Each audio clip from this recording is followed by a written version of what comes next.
Okay. Welcome everyone. Welcome today. It's an exciting day as this is the final synchronous webinar and workshop for workshop 5. Welcome. All right. I think it's 5 p.m. And let me just give you a teaser.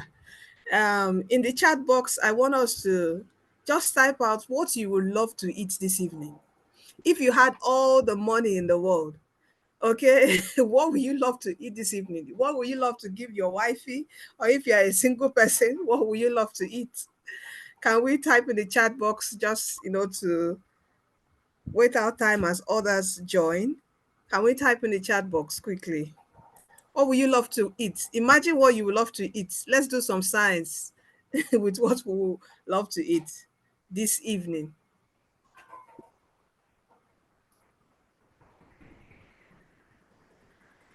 Is everyone here? Oh, yeah, shawarma with big chicken, ma. Is this shawarma or just shawarma? Oh, semo and egusi soup. Amala, gbegiri, ewedu with plenty assorted. In fact, Adeboye guys, as if we are in Amala gang. We are the same. We are almost the same. Bread and beans, and we're going. Nice. I would love to eat shawarma and grilled fish. Oh, good. Pounded yam with egusi, spiced with dry fish. Aye, this person, when they say village cooking, this with dry fish. Ah, nice. Ikokore. Oh, nice. I've never tasted this, Zainab. And people are saying it's quite good. I haven't tasted it, but I think I will, with plenty assorted. Muhammad says jollof rice. Are we not tired of jollof, Ngwan? We should be tired of jollof now. Jollof rice with chicken. Okay, good evening, everyone. Yeah, if you're just joining us, we're just taking like a relaxed moment in the chat. We're in few minutes. Just if you had all the money in the world right now, what would you love to eat this evening as dinner? Let us type. Let us type. Okay. I want you to drop in the chat box fried rice and chicken. I think I think we rice is enough. Even me, I'm trying to look for a replacement for rice. I mean, Rita, do you eat a lot of rice there? Nana, I don't eat a lot of rice. Oh, okay, because Nigeria, everything is rice. In I fact, try not to eat a lot of rice. I am watching my height. so what do you eat instead of rice? I said I try not to. Okay, but you do. So, Yeah, I but try. what do you use to replace rice? I just don't. I just don't eat too much rice. I control. Okay, Yeah, okay, I just try to eat mini- vegetables a lot more. oh, great. Can you see someone here? It says grilled camel. Where will you Hey, see find camel meat from? now Ha! you they look for Tori now. Grilled camel. Look. Okay. Fried rice and chicken from Itel. I see salad and fish from Damilola. Lydia, nice. I wish you that. I wish everyone this. Oh, I see pounded yam and egusi. I would like to eat pounded yam and egusi soup. Nice. I would love to eat, that's Yakubu. I would love to feed my husband with smooth pounded yam. No, Abiba, what of you? What do you forget? No, I'm not saying you forget your husband, Abiba. You yourself, what do you want to eat? Okay. I see Abdulaziz says fried rice, chicken, and push down. This is complete. Abdulaziz completed it. He pushed down with Hollandia yogurt. Okay, nice. I see Olatunji says a father rice with better assorted. Okay. Ishola says amala abula with assorted. Obina says Holy Communion. Fine. Nice. That's heavenly food. Nice one. Okay. Something light, white rice with pepper soup, filled chilled fruit juice. Nice. Wonderful, wonderful. Pounded yam and catfish pepper soup. Nice, Mr. Musa. Nice. Ekpang nkwoko. I know this is an Igbo food.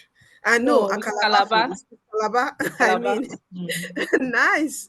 Blessing says nkwobi. Okay, this is this is good. Nice, nice, everyone. I wish everyone this. Wow, I hope this doesn't get us salivating.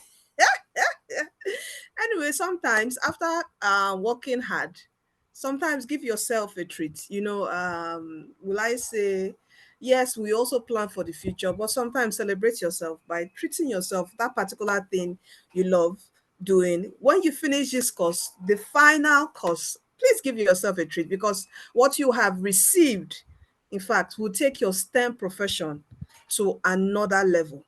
When you package it, you market yourself well, go to your LinkedIn profile, put up you are a PhET certified PhET STEM educator.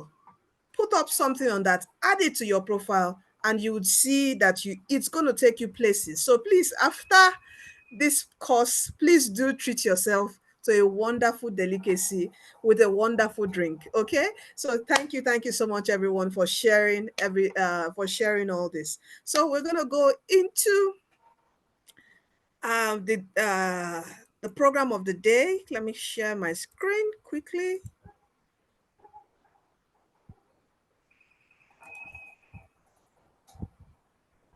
Okay. Can you all see my screen? Rita, can you see my screen? Yes, ma'am. Okay, good. So we are looking at PhET implementation of lesson plan and post-reflection. Okay, so we have been planning activity sheets, how to select simulations, how to in a particular case you are, whichever scenario, whichever resources that you have in your school, the particular pedagogy that you can use that will help you out. So we've been looking at all that, right? So right now we have to implement, which is very key and critical. Okay, so that's what we're looking at today. I welcome you again. I welcome everyone from my co-facilitators. We welcome you. Dr. Rebecca was here in the first session. Prof. Olayinka has been with us. Rita has been with us. I have been with you. And also Joy has also been with us. Okay, and if you need their profile, definitely I'm going to be, by the end of this program, there'll be a like a post, like a blog post on everything, and you would see the link to their profile on LinkedIn. You can contact Professor, you can contact Rita, you can contact Joy through their various social media platform. Okay. So we say welcome again. And from DTW Tutorials, DTW Foundation, we also say welcome. And Rita, please, can you help me mute that person? Okay. So There's echo. Someone is echoing. yeah, just help me mute them.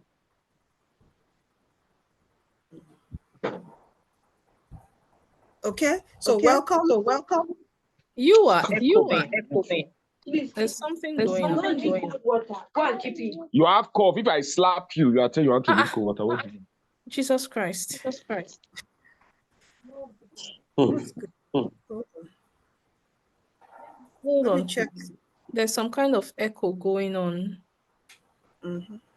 I can't seem to see where this is happening. Blessing. Hope you are Yes. not connecting from multiple devices. No, I'm not. Yeah, Okay, it has that's what stopped. I'm It has stopped. wondering. Yeah. It has stopped. It has stopped. It's not me. I'm just one device. It has Okay. stopped. It's from someone else. I think someone connected to two devices, but it has stopped. Okay, thank God. Okay. It's funny. I wonder why there was so much echo. Yeah, that has stopped. All right, let me go back to the slides. So thank you and welcome once again from DTW Foundation, all right, which is the host of this workshop 5. All right, so thank you so much for joining us. And we'll make sure that we see you through even till your final certificate collection. Okay? So at the end of this, at the end of this session, you become familiar with strategies to facilitate student use of a simulation during an activity, implement a PhET-based mathematics or science lesson plan and activity in your classroom, and be able to reflect and revise on that particular lesson plan and activity sheet after you have finished. You have to also reflect on your implementation, what went wrong. Are you with me? Things you found, the students, the challenges you had, and revising and reviewing is to help you do better the next time. So it's quite important. So here now I want to ask, is there any queries from anyone having problems with activity design the last week on the Coursera course? Is anyone having problems? You can raise your hands or mute your microphone and speak.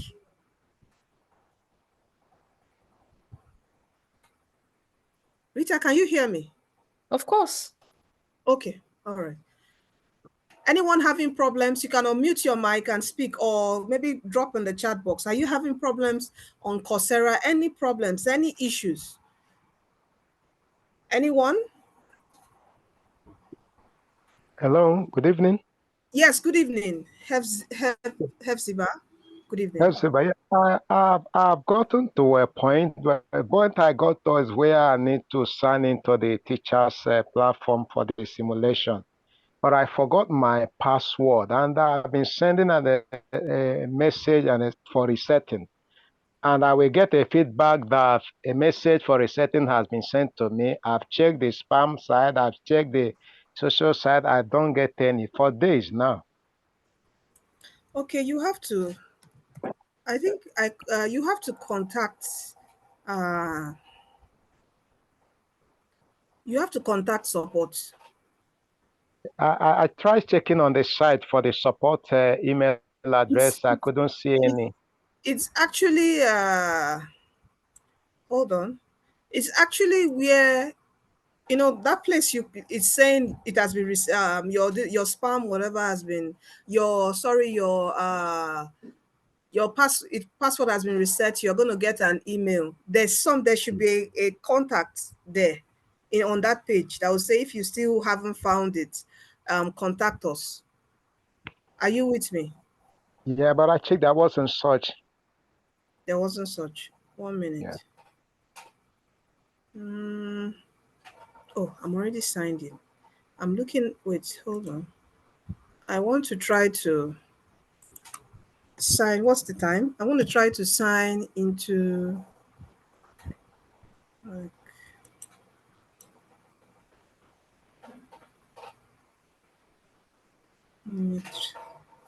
register. Recent confirmation.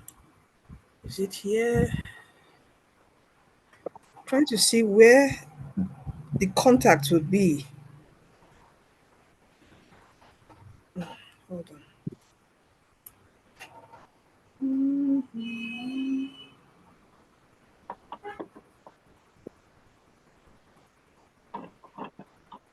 Wait, do you know where the contact support would be? For what? Contact. Okay. But he's having problems. Look at the mail. Just send to any of this mail. It says for here, phethelp.edu. Have you seen that, Hepzibah? I'm going to put it on the group now. Contact. Yeah.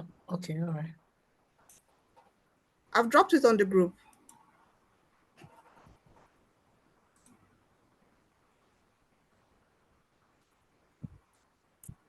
Yeah, Mr. Hepzibah. Okay, yes, thank you. Yeah, so just send them a mail, copy them. You can send it through, just send them a mail and screenshots that, oh, you did this, put your details and all that, and you would receive a feedback. It's best you send it maybe immediately after this time, because it's in the US. So so they can reply you, because they'll be working now. Are you with me? Okay. All right. Yeah. Okay. Okay. All right. Anyone with any queries, having any problem on the Coursera platform? Anyone? Let me check the chat box.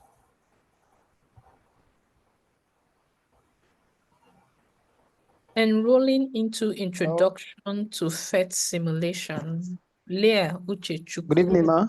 Good evening. Good evening, ma. Okay. Yes.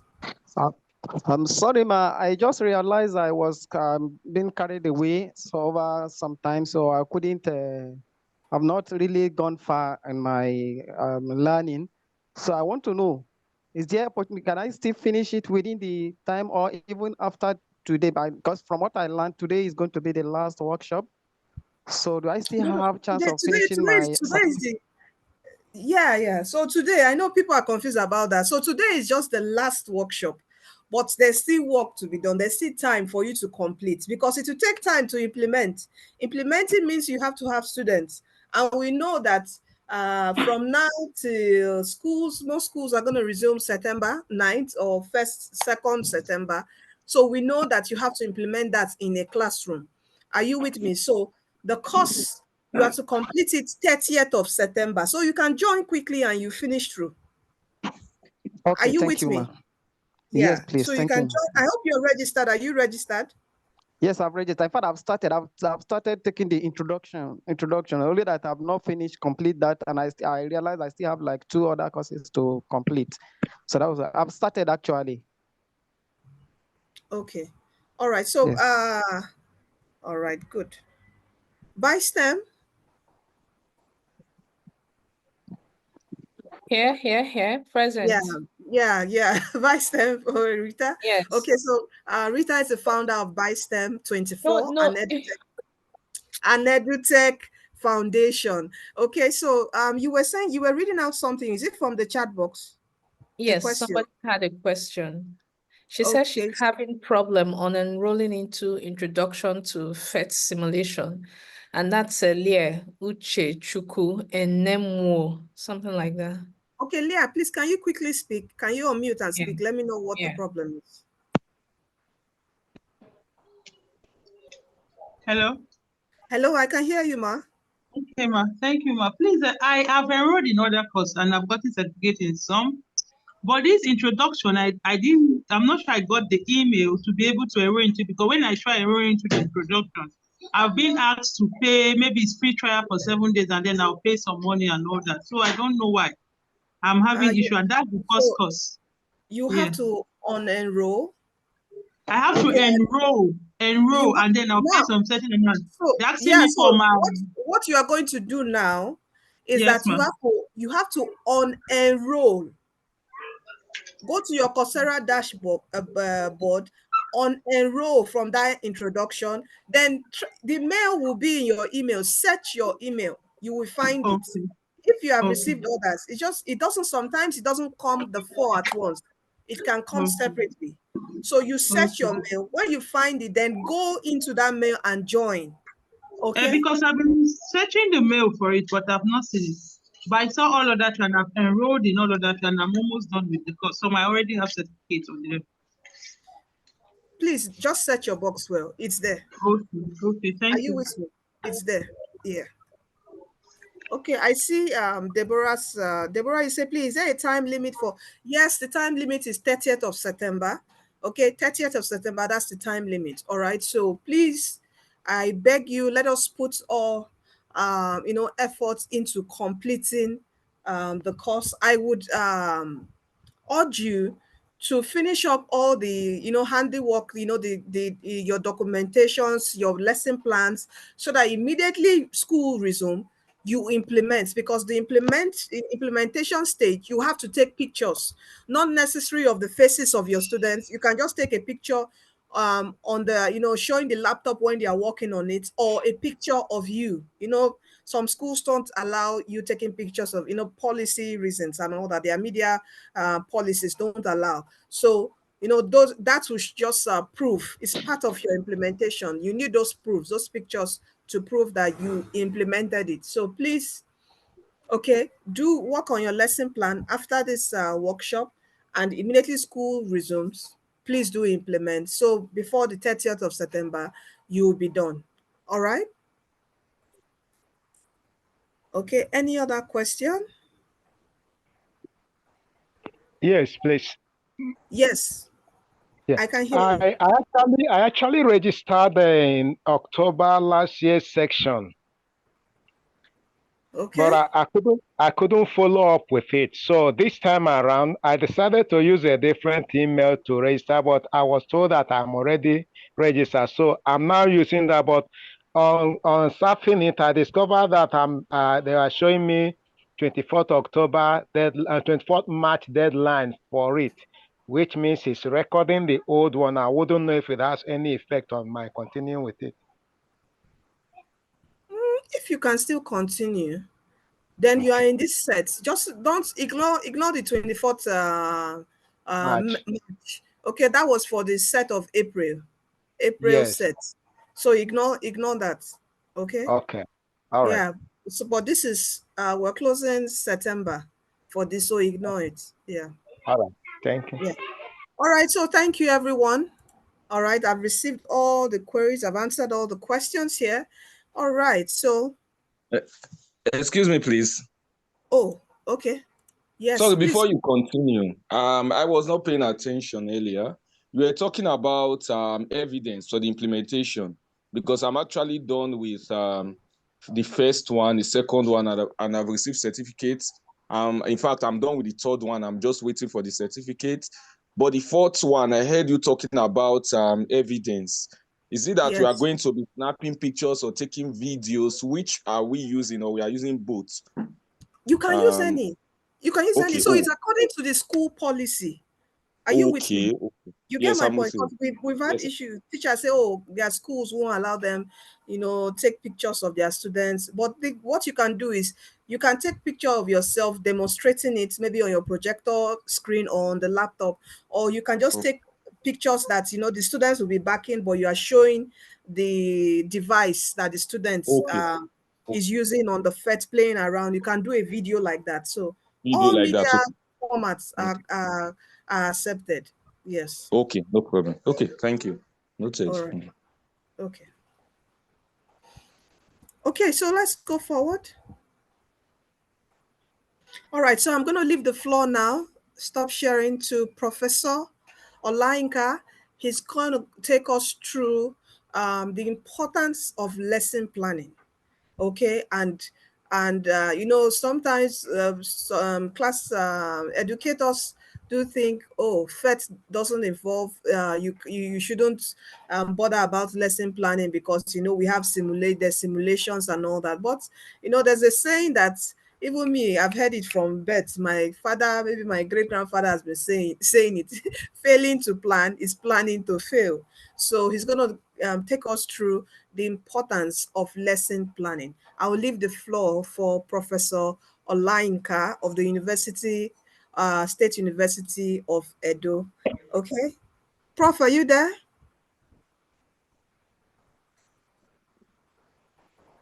Yes, I am. Thank you so much. Yeah. Good evening, everyone, once again. And I believe we are all learning greatly in this wonderful workshop.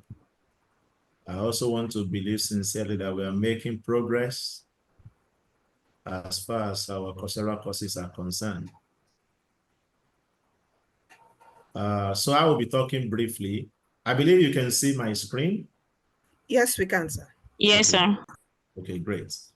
I'll be talking with us briefly. Sorry, let me mute my phone. So I'll be talking to us on the importance of lesson planning. The importance of lesson planning. We've been going through Coursera courses as far as PhET simulation is concerned. And then I believe we are learning quite a lot of things. Blessing just made a quote now that we're all familiar with. Failure to plan is synonymous to planning to fail. Yes, in as much as teachers, we are not meant to fail. So it is important for us to actually plan for any lesson we want to deliver. I will start with these quotes that I came up with some time ago. That was when I was having a physical workshop on PhET with some schools in Abuja sometimes last year.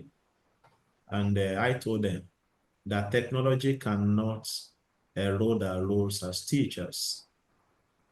We have crucial role to play as teachers, and technology alone by itself cannot actually erode our roles. However, technology has the potential to make us better teachers and professionals, provided we can leverage on it. And so, PhET has come. We are all going through the Coursera courses and learning how we can actually use PhET Sim to enhance delivery of academic content as far as time is concerned.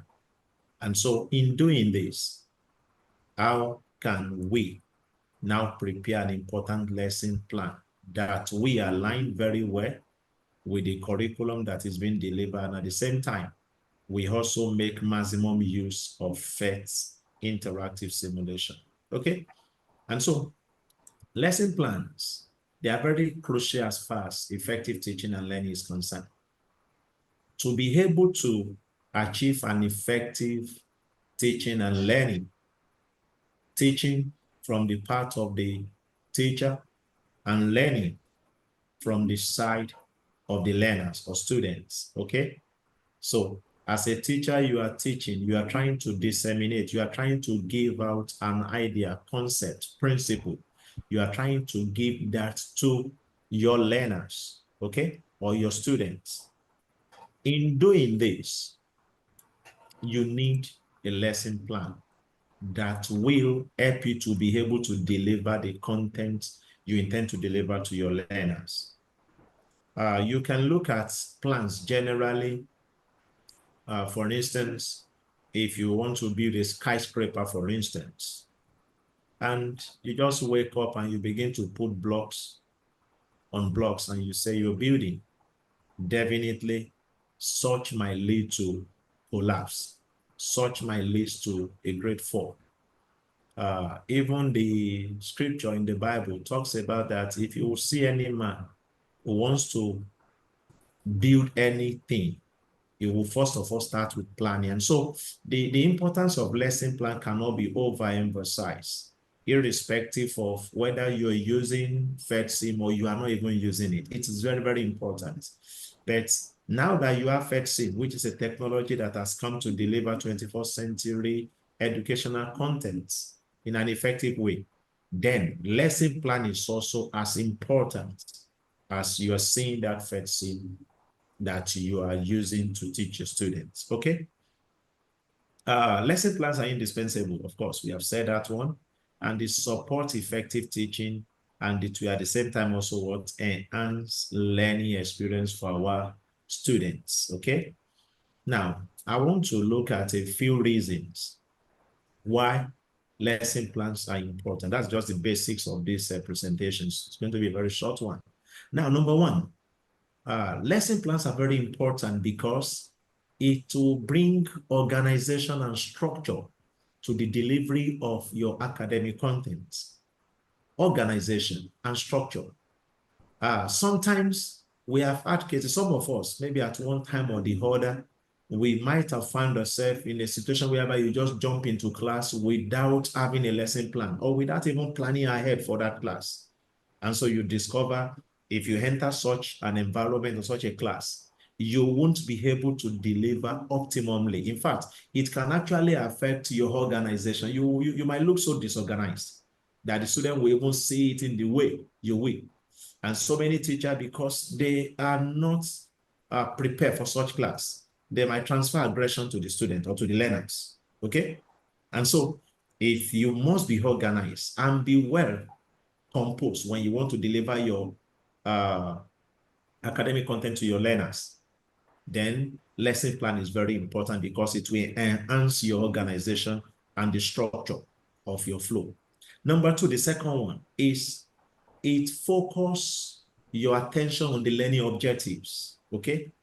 For every topic that you have in your curriculum you want to deliver, there are well spelled out lesson objectives, okay? And the essence of teaching and learning is to achieve those objectives. Is the main goal while we are doing teaching, okay? And so we can begin to look at maybe various basic examples. So lesson plan are usually focused on what? On the learning objectives, okay?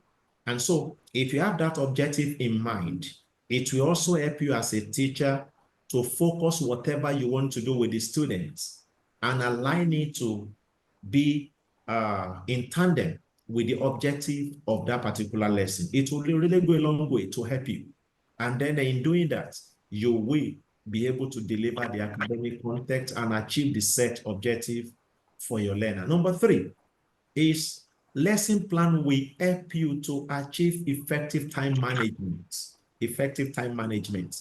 Maybe in lower schools, maybe a lesson may take maybe 40 minutes to 50 minutes. And then maybe in advanced place, maybe 1 hour or thereabout. I don't know how it is done. Is that okay?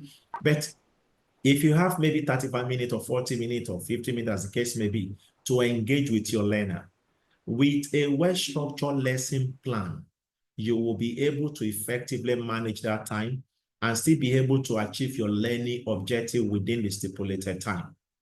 It will ensure that all the necessary content is actually covered within the allotted time per lesson, and unnecessary deviations and then distractions can actually be done away with, okay? Next is adaptability and flexibility.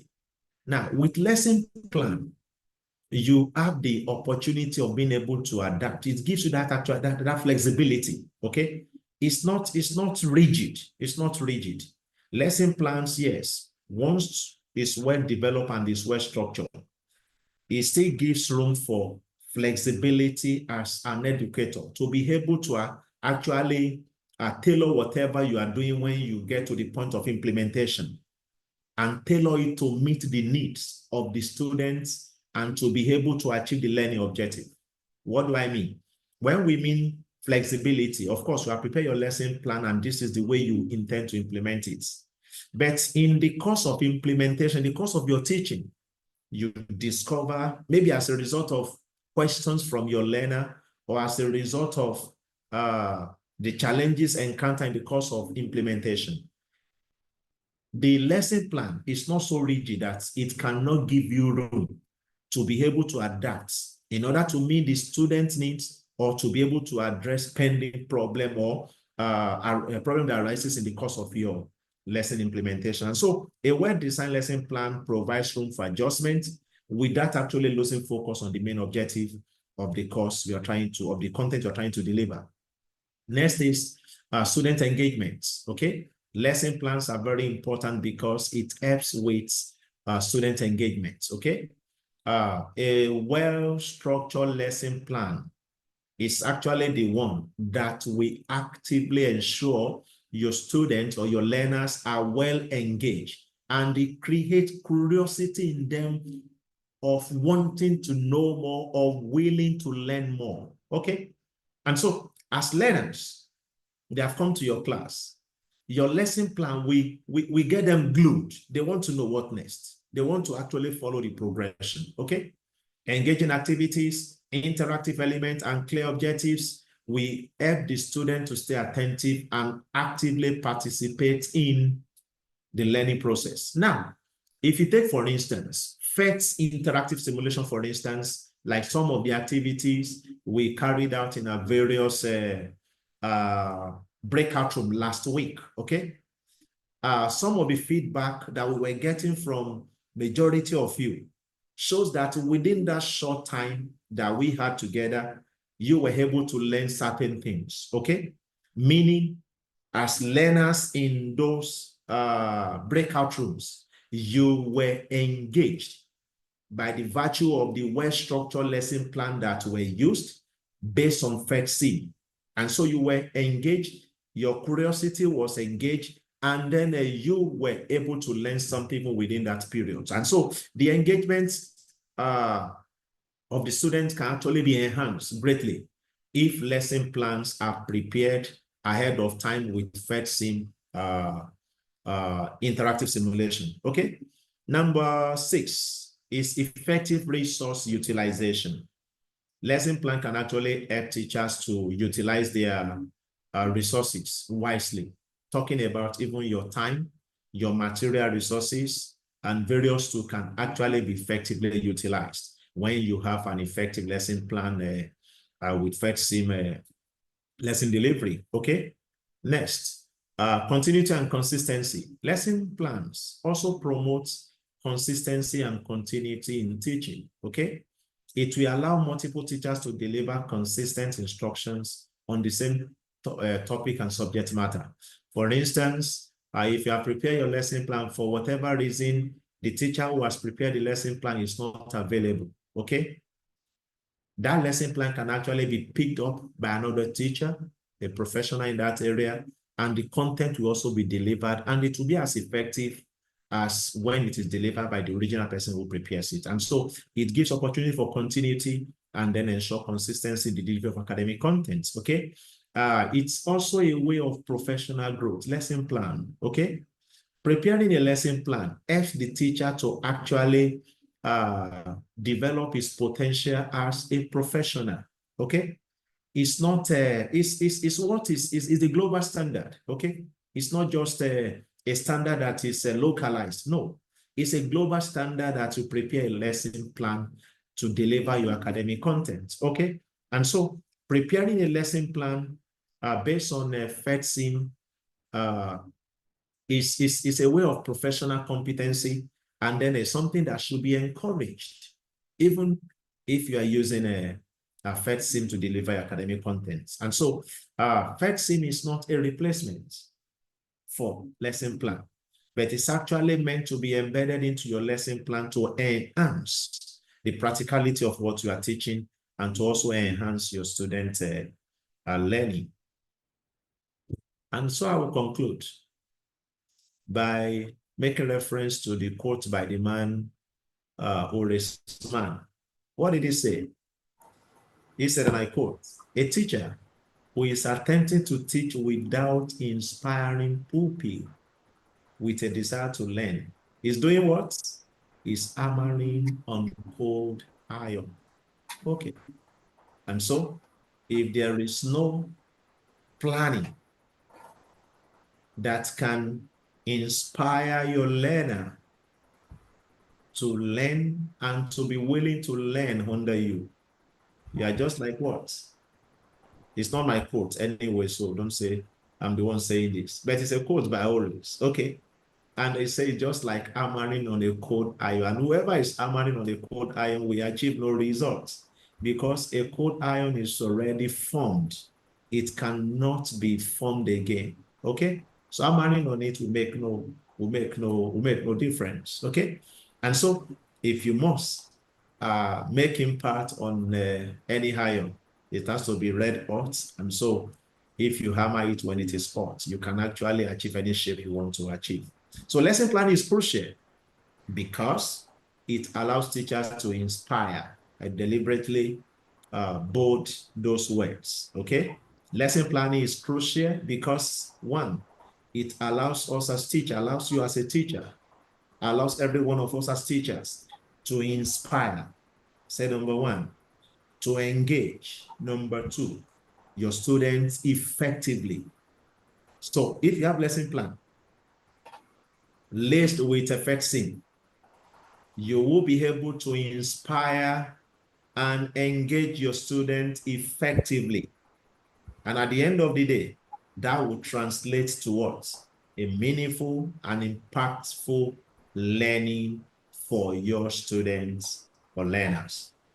I want to say thank you for your time while I pass the baton back to Blessing to continue the activity. Yeah, thank you so much, Prof. Can we see, in fact, you have really, this conclusion is so powerful. Please, I want, round of applause in the chat box for Professor Lainka. Can we see this round of applause, please? All right, he has really dealt with the importance okay, of lesson planning. And I think one thing he really mentioned that really stuck with me is when we don't plan as educators and we get into class, all right, we start getting frustrated and pouring out anger into our learners, all right. But when we have planned, we know what will happen at a particular time in that particular lesson. It's easy for us to control whichever emotions, frustrations that we can pass through during the lesson, because when you plan things, I think it's easy for you to just flow because there's a plan already to just follow through. So thank you so much for the round of applause. Oh, thank you, Prof, for inspiring us as educators to plan. Thank That you. it is important Thank you. to plan. Thank you so much. And I love this quotation that you got, that when we teach without inspiring people, it's like doing what? It's like we're hammering cold iron. All right. So, and it is true. All right, because it's only when our learners, we see as educators, and I'm sure everyone has a testimony here, when you tend to inspire pupils, they open up to be formed. They open up to your learning so that they can be formed. So they become even hot iron that you are hammering. Even in hammering hot iron, there's also a skill to it. Okay, because you are hammering to form something. You are not just hammering, you are hammering to form something. So I thank you once again, Prof, for dealing with this particular topic. Okay. So right now, I'm going to leave the floor also for uh, Rita from BISTEM 24, an EduTech NGO. She's going to speak on. Rita, are you there? She's going to speak on the components of a lesson plan, or what is expected of a PhET lesson plan. So she's going to take us through it. That's BISTEM 24, the founder of BISTEM 24. Rita, are you with us? The founder of BISTEM 24? Yes, I'm Yes. already sharing my screen. Yeah, so the founder of BISTEM 24 and Okay, EduTech. Blessing, I'm sure they have heard you. I must say, I'm beginning to wonder just no, I'm beginning to wonder just what you are doing. no. You need to pay for the advertisement for Bystep. The advertisement has been done so much for Bystep. And yes, I also forgot to also mention, even Prof has a foundation of computational sciences, which he runs from the university. So if he's a physics prof. He's a physics prof. So my physics teachers, if you're doing anything, research and all that, please, go to him. He has a lot of, his citation that he sent to me was about 3 pages of work. So much research work he has done on computational physics. So please, as I said, I'm going to post a blog post and everyone's contact will be there. You can always contact any one of us. If you have any programs, partnership, you can contact. All right, I'm going to leave the floor now for Rita. Okay, so good evening, everyone, and it's a pleasure again to be with you all tonight or this evening. And I'm going to be, and I'd like to really thank Professor Akinola for how he has laid the foundation about lesson planning, because it's very important to understand the reason why, as a teacher, you plan. Now we are going to build a structure around the foundation that he has laid, in the sense that we are going to actually plan a lesson and then integrate within the lesson a PhET. You'll see how you can integrate a PhET activity into your lesson. I would walk you through it, hoping that time permits. So what I do, what we do, like in BISTEM 24, sorry, my name is actually Rita Oladiran. She kept saying Rita, so I'm Rita Oladiran. Yeah, so, and like you heard, it's BISTEM 24. BISTEM 24 is mostly into helping teachers employ technology to teach wherever you're at, wherever your learning spaces is, you know, so even in the industry, in the corporate sector, in the classroom, you can effectively employ technology. But in doing that, you need planning, some form of planning. And Prof has already told you that for us as educational professionals and educators, lesson planning our lesson with a certain international standard, which PhET has introduced in your virtual workshop, what you're currently going through, is going to help you to give structure, you know, and the order to your lesson. So first of all, can you please stop annotating, whoever this is? Now, the document you are going to meet, PhET has a template that they have given to you. You're going to meet that in this next week that you're going to in your course. It normally starts with, it's broken down into different sections. You start with establishing your learning goals, and then deciding, you know, what you want your students to achieve. That's your learning goal. That's where you start from, because it dictates how you now go ahead with the planning. And then usually, if it is not an introductory lesson you're doing, you should already have a previous lesson that you have introduced, in which case you will now request or test for prior knowledge. So that would be your second step. You know, you would test for prior knowledge. You could do it using discussion prompts, or you can ask your students questions, or in your activity sheet. In your activity sheet, you can actually have questions that help you to test your students' prior knowledge. So now, and then by the time you're done with that, you would go to the next thing, which is your main lesson. You would talk about your main lesson, and if it involves laboratory activities, that is where you would do it. That's where student activity comes in. And then when you finish the activity, there will be posts, you know, there will be like a kind of response from your students, where you expect your students to answer questions resulting from what you have taught, what they have explored, and generally about the lesson, you know. And then of course there would always be a way forward, so next action, you know, from that. Now, so this is what you have. You do an overview in the PhET interactive simulation virtual workshop you're going through right now.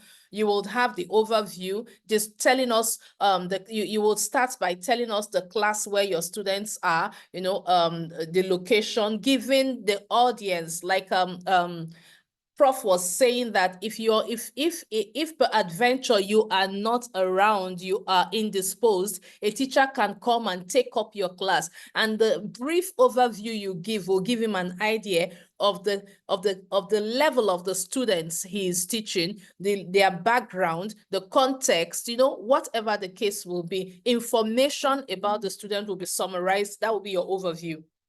And the topic you are teaching, where you're getting whatever materials you're using. In this case, we are using the PhET simulations. And then you'll do a pre-lab. Sometimes some people usually start with the open play, but then you do a pre-lab. A pre-lab helps you.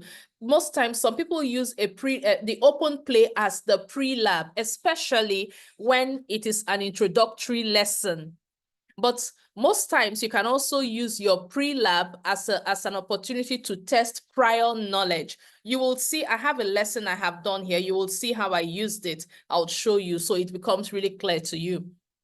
So now, after you have done the pre-lab, like I told you, there are so many ways you can decide to do your pre-lab. If you are just introducing the topic, you can follow the path of using that pre-lab time to do open play, so that the students can get into the get a feel of the sims by themselves, especially if the students have their own devices, their own phone, smartphone, tablet, or laptop. You can give them the link to the sim. They begin to explore the sim. That period is usually very interesting. It always generates a hub of discussion and activities in your classroom. Your students are already getting into the topic, even without you saying a word. I love that phase. It's usually interesting to see the reactions, the oohs and ahs and wow, and so it makes teaching fun.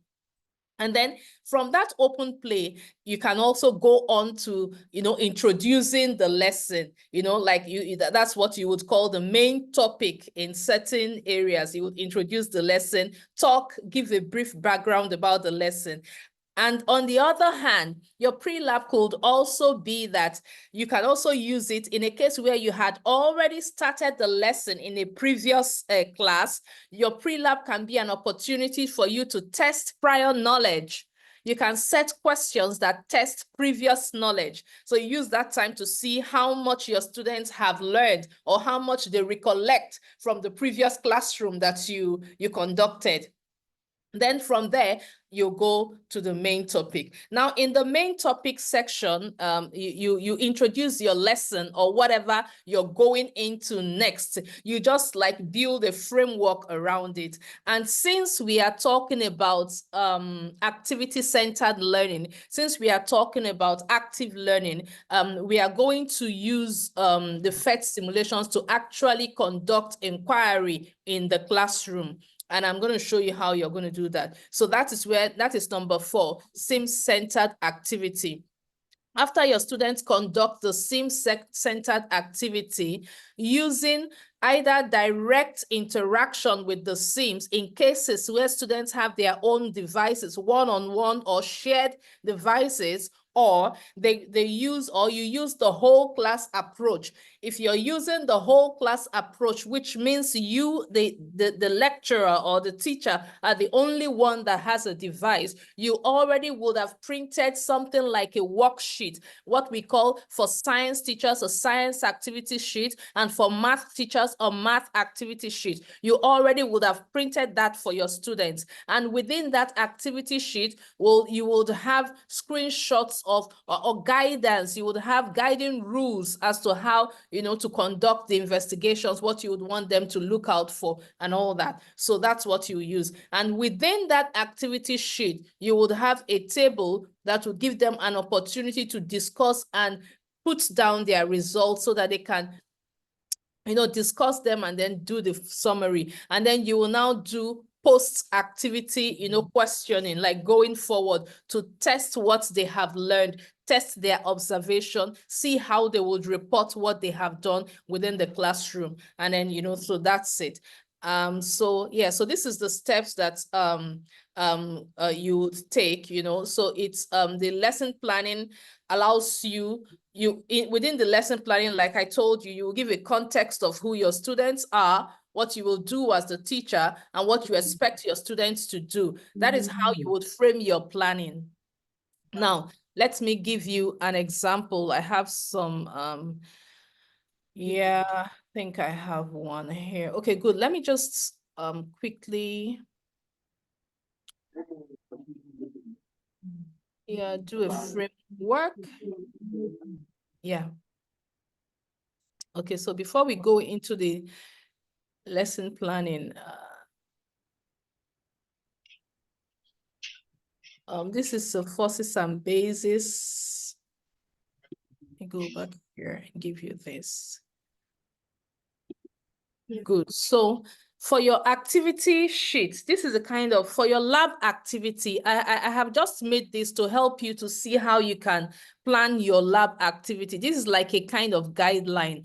For your lab activity, this is an outline. So you could start by asking your students to predict what will happen in certain phenomenon you're studying. For instance, if I want to do a lesson on forces and bases, sorry, forces and motion.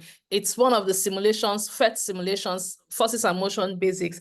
You could ask your students to predict what would happen if an object was moving in a certain way. I'll show you diagrams. So you would ask your students, first of all, to make predictions. And then when they make the predictions during the lab activities, you will test them. So the predictions they are making is like forming hypotheses. You know, these are the different processes in scientific investigation. Their predictions is like you're beginning to teach them how to form hypotheses. And then after forming hypotheses, they test their hypothesis. That is where investigations occur. And after they have tested their hypothesis, they record their observations and they summarize it, and then they make reports based on their observation. And for you, the teacher, this is the breakdown. For the pre-lab, like I told you, the pre-lab is always the first one. I have already told you that the pre-lab can test or reinforce your students' prior knowledge, or you can use it as open play. And then from the pre-lab, you go to the lab activity, especially when we are talking about active learning, using the PhET sims to conduct lab activity. So the students will follow the sim-based activity guide on the worksheet you provide. And then during the post-lab, formative assessment is done. You ask individual questions that would help you to understand what they have learned from the lab activity, and also help to reinforce the learning that has been conducted in the classroom. So now let's go to a lesson. So this is a typical lesson. Every element, everything we have talked about is embedded in this lesson. So I'm going to take it one after the other. But first and foremost, I want you to see the headings. This lesson was done based on forces and motion. So I first of all gave a background. So I said this is a follow-up of the previous lesson. Sorry? Yeah, we can see your screen, what you're going through right now. You can't see the screen right now? It's just showing the last one I did. I don't know. Okay. Prof. Can you all see this screen? Hold on. No, ma'am, we can't. You can't. The screen is No, we can't. We can't. We can see the screen, but it's just stable, just stagnant. It's the last screen you shared. The last Oh, the slide. last screen is what is still showing. Yes. Yes, ma'am. Okay, so I'm going to stop sharing and I'm going to reshare again. Very well. Sorry? Go ahead. Don't worry. It's all right. I'm coming up. I'm sharing again now. Now, what can you see? Yes, we can see it now. Good. So this is the screen. Yeah, so now this is a typical lesson. If you see what I have said, every element of what I talked about is in this lesson. I'm going to teach my classroom now. First of all, there's a background. Of course, there's a topic. So the background gives me the general overview. In this background, look at what I have said. I think I should expand it. Can you all see it? Is it small, or should I like? Okay, you can see. It's all right. You know, this is. I'm just doing it straight on Word. So just look at it and bear with this thing. So on the background, percentage here so that you can see it bigger. Sorry? Text there is too tiny. So I'm the text, I'm coming. I'm trying to find where is my percentage. Right down by the right, down. Yeah, I'm coming, please. My screen is small, so let me try and move this forward. Sorry. Oh, it's going all the way up. I wanted to expand my. Let me see if I can. You can just increase the font. Maybe you just increase the font. Use Control Plus. Control Plus. Yes, thank you. Control Plus on your keyboard should do that. Yeah. No, I'm not using. I'm using Apple. Hold on. So okay, Apple's command is always different. Okay. Okay, use CMD plus to zoom in and out. Good. So I'm using CMD. Yeah. Yeah, good. Okay, got it. How are we doing now? Is it better? Yes, Yes. better. Yes, thank you very much. You're paying attention. Yes, so if you see what I have done, so the background gives you gives anyone a general overview of what your lesson is about. Gives anyone that stumbles on your lesson. So I said this lesson is a follow-up of the previous lesson 1, where the concept of forces and motion was introduced, with the focus question being what causes motion. So in that activity, students explored net forces using 2 screens of the sim in frictionless environment, explaining what you did in a previous activity, so that whoever is teaching this lesson can just take it off from where you stopped. So they have had an experience with both pushing and pulling forces in a frictionless environment. We are now going to explore the effects of friction in this next lesson. So that gives you an overview of what you want to do. This is what the teacher intends to do. And these are my learning goals. Sorry, my distance suddenly went off here. In this section, I said students will be able to predict how forces can change motion, provide reasoning and evidence to explain if or how motion changes or not. And then this is my pre-lab activity. So this is, I just left these questions. These are the kind of questions you will see when you are conducting your own work on the workshop. The questions in red is what they are going to ask you. So when you read these questions, you will see how I answered them. So I said from your experience, I said to the students, from your pre-lab activity now, from your experience in the lab activity conducted in the previous lesson, answer the following questions. So you see that my pre-lab activity is prior knowledge. I'm testing prior knowledge. I told them, answer the question, what causes motion? Explain the term zero net force, because I expect them to know, because these were the things we did in lesson 1. Then explain what happens to an object in motion, blah, blah, blah. Then when we finish with the pre-lab activity, which is prior knowledge inquisition, you go to open play. Now, open play, I have employed both. I have used my pre-lab activity. I have used it for prior knowledge. And then I'm also introducing open play so that the students can have an opportunity to familiarize with the current knowledge. So this is what you do. Allow 5 minutes. All these things in red, look out. You will see them in your next activity, So your next activity assignments, as on the virtual workshop you're going through. Now you say still on the same simulation, forces and basics. This is what I was doing. So you put your simulation there, your sim, the link for your sim here. I wonder why my link is not hyperlinked, but yeah. So you put your PhET sim. I did this in a hurry, so I just want to forces and motion. So it's hyperlinked. Once you click on it, it takes you straight to the forces and motion. Always make sure you put the hyperlink so your students don't start scrambling. So you tell them to play around with screens 3 and 4 of that screen, and then take note of your observation as you play with the sims. So they'll record their observation as they play with the sims. Now in this case, what I did,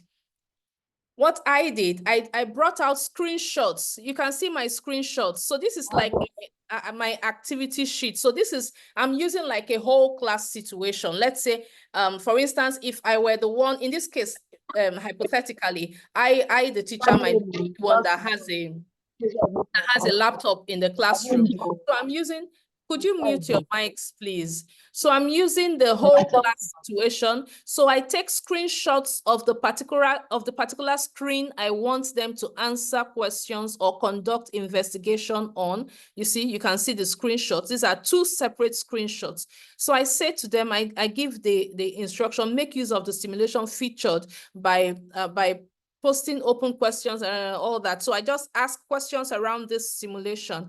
And then I tell them, make predictions. In figure 1, after the cart is pushed and the load is placed on the cart while still in motion, make predictions about the speed of the cart. What do you think would happen to the speed of the cart? And then they would make predictions. Maybe they would decide that the speed will increase or the speed will reduce. in a typical whole class situation, you would give your students options. You would give your students options to choose from, because they may not directly be able to test the process. I guess in this case, they were able to test the process. So maybe this is like a situation where students have a laptop, but where students don't have, you in your worksheet, please give them options to help them to make these decisions. And then you ask, what did you observe? Apparently, if I'm asking what did you observe, it means the students are able to test it. Now, after you have conducted your investigations, you now tell them, from your observations, share your descriptions of friction force and applied forces. In screen 4, figure 2, were you able to move the refrigerator? Now, this is screen 4, figure 2. Look at all the forces in motion. Can you see the forces in motion? There seems to be a balance. You know, from this observation, if they have done the experiment, they would notice that as they push the refrigerator, there is an opposite and equal force resisting the motion. So you would ask them, were you able to push the refrigerator initially? The answer may be no. Then you now ask, at what point were you now able to move the refrigerator? And then they'll be able to tell you from the investigation when the force of push is greater than the frictional force applied. So you see, these are things that you can actually do. So you can see how your lesson is progressing. The students are able to test using the simulation, and you are also able to test their knowledge to actually check if they are learning, following a structured guide, following a structured process. There's something that we know about the curriculum. Curriculum is the framework for learning in an educational institution. Just like the curriculum is a framework for learning in an educational institution, that is how the lesson plan is a framework for your lesson. It helps you to give structure, organization, and the rhythm to your lesson.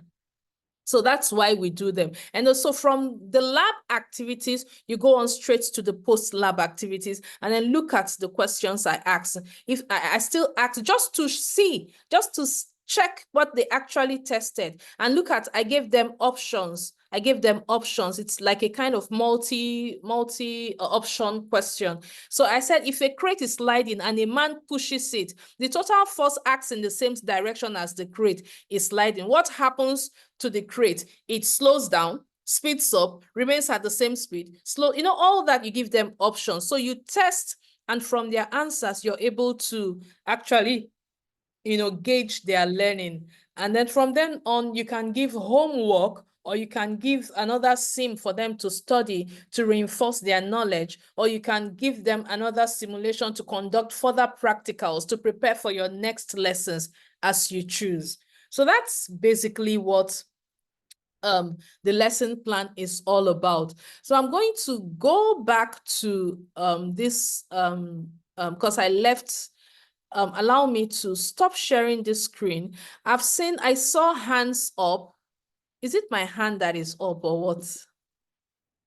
Lower hand. Father Lord, it's my own hand that has been up. So if you have questions, I hope it is clear. The whole class is really, really quiet. So tell me, let me hear the buzz. Did you people understand the lesson? Yes, we do, ma'am. Okay, do you want me to go over? But then I have a question. Good. So let's hear your question. So I'm back on the slide. Let's hear your question. Thank you very much, ma'am, and everyone here. You know, I am actually wondering if, you know, with this PhET sim, the implementation, and then the lesson, you know, I'm trying to see how I can accommodate it with the time limit for a whole week to study a particular content. So, you know, especially when it has to do with a subject that involves calculation, that you also need time to guide them through the calculation process. So I don't know if you can throw a light around it. Thank you. I don't know if you were in the first lecture. If you remember, Well, let me just give you, if you remember, I showed an example where I was trying to use Hooke's law, not Hooke's law, sorry, where I was trying to compare measuring devices. I was trying to compare two spring balances, and I was trying to calculate displacement to see how to see the displacement and then possibly get the velocity for two spring balances.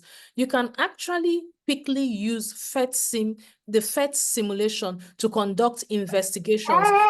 You can to conduct investigations to get answers to variables that you can insert into formula. Do you understand me? Yes, yes, I do. Thank The you. sim is very fast. All you have to do is organize your work. As a teacher, sit down, make up your mind, decide what you want to do. You know, what I showed you, if you remember my lesson, I gave it an overview of what I have already done and how I am going to use it in the next one. So if you decide that I want my students to learn so formula, immediately design your work, bring out the sim. Do it in such a way that the sim that you choose is appropriate for that course and helps them when they conduct the experiment. They will get the very variable that you need them to get, for which they can use to manipulate to conduct mathematical manipulations. Do you understand? Yes, I do. Yes. So Thank you, ma'am. always when you Excuse plan me. your work, integrate the sim. By the time you integrate it, it synchronizes things, and you actually find that you don't spend that much time like you think. So it's all about planning. Excuse me, ma. Yes. Please, to add to what she had Should I raised. go off this? Should I stop sharing and then go on this thing so that I can answer questions properly? Yeah, so go on, please. I've stopped sharing, It right? is still based on what she had raised. All right. Because I've been thinking, this SIM, the white men brought it, and their type of curriculum is not too demanding. You understand? They really had time to play with a lot of things. They had fun learning. But looking at our own type of curriculum, physics, for example, chemistry, biology, where you have a load of content to deliver, you are even trying to cover up some content. You have to even organize extra classes to cover up. So in what ways, I don't know, probably you are taught in secondary school before. In what way have you used these things that you are able to really achieve it? Because looking at our You don't curriculum, even see what coverage I of the just did. See, I have taught in secondary school. I taught physics. all right. And what I did for you is a physics lesson. All right. So it is a physics lesson. So let's say in 1 week, I don't want to go back to the whole course, so I'm going to talk about it because I had already given a few of these examples when in the very first workshop. Now, let's say in 1 week, I want to cover, like in physics, the introductory physics normally starts with measurement. The example I just gave to this lady right now is on measurement, comparing two different measuring devices. So let's say in an academic not session, in a term, you have 13 weeks to learn physics. And in that 13 week, you're supposed to cover one chapter, one topic within 1 week. So you're expected to cover like 11 topics. I don't know if you get me. Yes, I'm getting you, ma'am. Yeah. So, Yes, ma'am. yeah, so what you do for the first week, the introductory week, once you have started, always start your introduction. Like if you are using the PhET sims, the PhET sims are not too long. It just gives you an opportunity to practicalize what the students, it gives you an opportunity to add visual, to add depth to what you're going to teach the students. It gives you an opportunity to give them something to anchor their imagination when you go to the formula. So what I normally start with, the introductory lesson, I let them play with the sim. And in that introductory lesson, I do a short, they start with open play. I do a short introduction, and immediately I do the introduction. We do like a small practical to show them, to give them an idea of how things relate together. That's where I did this example of spring balance, of showing them why the spring constant is necessary in a spring balance, why it affects different measurements, how different spring constants affects the accuracy.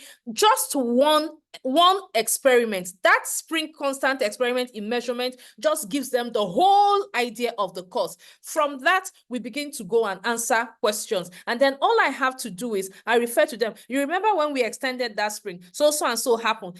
It immediately clicks a light bulb and they are better able to apply questions. Do you see that the practical is just one of the lessons? But that one lesson becomes a reference point for a lot of equations. Do you understand? So second week, we go on to forces and bases. Look at the lesson I just showed you. I told you that let's say we do physics 3 times in a week. I'm telling you, practically what I did now. We do physics three times in a week. And in the first week, I started with measurement. In the second week, I go on to forces and basics. The very first lesson of forces and basics, I introduce one-dimensional force immediately, net forces, balance forces immediately in frictionless environment. I had already introduced that, so that by the time I'm doing this second, and we had done experiments on that, by the time I'm doing this second topic, they already have a sim experience. If you notice what we went into straight, we started answering questions around it. Then around that one-dimensional, I don't immediately introduce formula and all that. By the time we go to 2-dimensional motion, we now start talking real formula and business. But already we have established the concept with that with those first sim experiments we carried out, sim activity we carried out. Do you get it? Yes, ma. Yes, I get it, ma. So from there, it's not as if every lesson you will be doing sim activity. That's why I said planning is very good with the sim. One activity, if you notice, look at the diagrams I showed you. The diagram was testing the effect of friction. If you push, and in that, I don't know if you're a physics person, but in the diagram I showed you already, I have answered the issue of net forces. When somebody is pushing, there's an equal and opposite reaction resisting it. You understand? And that is friction. So at what force would he have to apply to overcome friction? Immediately he knows that his own force of push has to be higher. So the idea is already there. So by the time you are answering questions on Newton's law of motion, you are going to UT plus half, all those equations of motions. They would be able to answer it easily. Thank you very much, ma'am. Yes.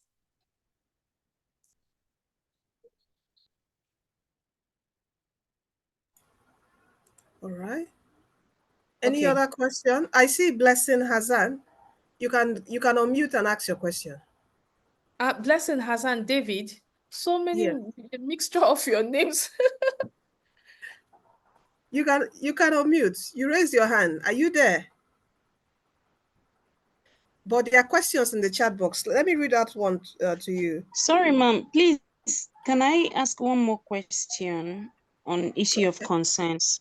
Yeah, this question actually popped my mind when Prof was teaching, when he was presenting. I want to ask, please, will it be proper if we design the planning in such a way that it will cover the curriculum content, so that we don't need to give extra notes to the students from what they have discovered in the PhET sim? Why trying to integrate the question, answer the questions? They already formed a note that is comprehensive, that will meet the target, the goals set earlier. Would that be right, please? Okay. All right, go on.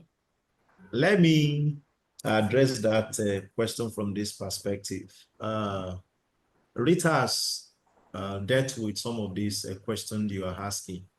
One thing I discovered about the use of sim is this, PhET sim in particular, is that your creativity as an educator is actually needed to be able to use it effectively. And hence, PhET is investing so much resources into ensuring that people are trained on how to effectively use these tools. For every technology that comes, there is need for you to have the requisite skill to be able to use it effectively. Otherwise, The technology might just be there. One might not be able to use. You can just take a look at having a car, and then you don't know how to drive. The car will just be there, and then such a person can still be jumping back from one location to the other. And so I will want everyone to pay premium attention to the Coursera course you are doing and to every bit of thing we are discussing here. The skills are very important and much more important than the certificates. Yes, I know in this climb, we often celebrate certificates more than the skills. But in the actual sense, in reality, skills are what you actually need more than the certificates. And so going through the lesson, I know a number of people would have just been eager. I just need the certificates, not even probably reading through some of the information that you have in the Coursera courses. I believe you can still go back there and learn, acquire the skills that are in the content of that. And some of these questions we are asking can be answered, okay? Now, your creativity as a teacher is needed when you are developing your lesson plan. And you are the one that will decide where PhET Sim is relevant and where it is not relevant. Yes, someone was talking about the timing. Of course, it's part of your planning. But my own personal experience is this. Even when you consider you have so many formulas and calculations to teach your learners, let's stop teaching them to just pass the exam. Let's actually teach them to acquire the necessary knowledge that is actually needed from the concepts that lesson is trying to pass across to them. I give you a typical example of how I teach. I give you a typical example, a scenario of how I teach capacitors, for instance. There is a simulation called capacitor now, okay? From that concept, I can teach my learners on all formulas that you need to calculate various parameters that has to do with capacitance of capacitor. And without even looking at any written formula anywhere, they can actually begin to derive the formula by just basically discussing with them. Is that okay? Oh, we can start from the area of the plate they are seeing, the plate of the capacitor, okay? By the time you are increasing the area or you are decreasing the area of the plate, what is happening? So we can start at by that one just simply saying, okay, from here, the capacitance of capacitor is it directly proportional or inversely proportional to area? We start with that. Then we can begin to look at the separation, the distance D between the two plates. By the time we increase or reduce this, what is happening? We also establish another relationship. Oh, C is directly or inversely proportional to the separation D. Then we can combine it, and then we can bring in the concept of the constants of the proportionality. So by the time we are done with that, the learners, from what they have seen, have been able to establish the formula that relates the capacitance of a capacitor to the plate area and also to the separation, the distance between the plates, okay? So with that alone, from SIM, they can actually understand the concept of the formula. Then I can begin to give them variables and value for them to do calculation, and they'll be able to relate with it. I can bring in the concept of the permittivity of free space as a constant and use the SIM to explain it. So the emphasis here is this: for us as educators, we need to first of all develop ourselves to a very high competence level in the use of this SIM and be able to know how to actually apply it to our lesson. Yes, I know we're all professional. We have already acquired the theoretical knowledge of the subject we are teaching. We need to actually attain the competency of being able to use this SIM. And that is why PhET Interactive Simulation in the University of Colorado is putting so much resources into teaching and then ensuring that we have teachers who can use this skill. Somebody mentioned that the curriculum overseas is different from what we operate here. There is no difference in the curriculum. It's just our approach to it in terms of difference, of course. We can also learn, we can also make the learning experience for our students, for our learners, to actually be fun if we so desire. We don't need to make it so hard before they can understand. It can actually be fun. While they play on the while they play around on the corridor, they can see physics speaking to them. They can see mathematics even outside the classroom. So I think we have the responsibility of acquiring the necessary skills and then go ahead to go and look for the best way to implement in order to be able to affect our learning. Thank you very much. So in addition, in addition to what Prof has honestly explained, everything he said is very appropriate, you know, in teaching, understanding the simulation so that you can derive formula from using the simulation. Now, in addition to what he's saying, to answer that part about whether you should give your students notes, it would be necessary to give your students some notes. I want to go and check my Explaining some how do I put it, some theoretical concepts, and then also like giving them guides to building to how you get formula. That is even for those who start from first principles, like even from undergraduate whatever. But for subsequent revision, you need to give them few notes as a framework around the practical activity they have carried out. You don't just leave them high and dry alone with that practical activity. Then they give them just a few notes to, like a framework, you know, to flesh out their understanding more on the practical activity. And then they can also refer to textbooks and also read. But what the simulation actually does, it strengthens their understanding of the concept rather than them just knowing formula and learning formula by rote without really knowing why they are doing what they are doing. So, you know, that's Hello, when my hand is still up, please. Let's ask your question. All right, thank you very much, Ma. My question is coming from the fact that in schools, majorly what the head gets to look out for is just lesson plan. Can I make a PhET, should I call it a PhET lesson plan separately, and then the school lesson plan, then get to use that PhET lesson plan for the PhET activity I'll be giving my class? Blessing, do you get the question, ma'am? I do get your question. Blessing, the PhET lesson plan should be your main lesson plan. The PhET lesson plan will be a winning lesson plan for you. I don't know, you guys are asking me questions that I believe you should know, have the answers to. Prof said in the first lecture when he came, he said that when he started teaching physics, that he didn't know how to pass across how to help his students understand the concept of physics because there were not enough laboratory equipment to teach what they ought to learn. He built the PhET, he integrated the PhET sims into his lesson plan, and when the school authorities saw his lesson plan, students that benefited from it, they voted him the teacher of the year, and that's how he became professor.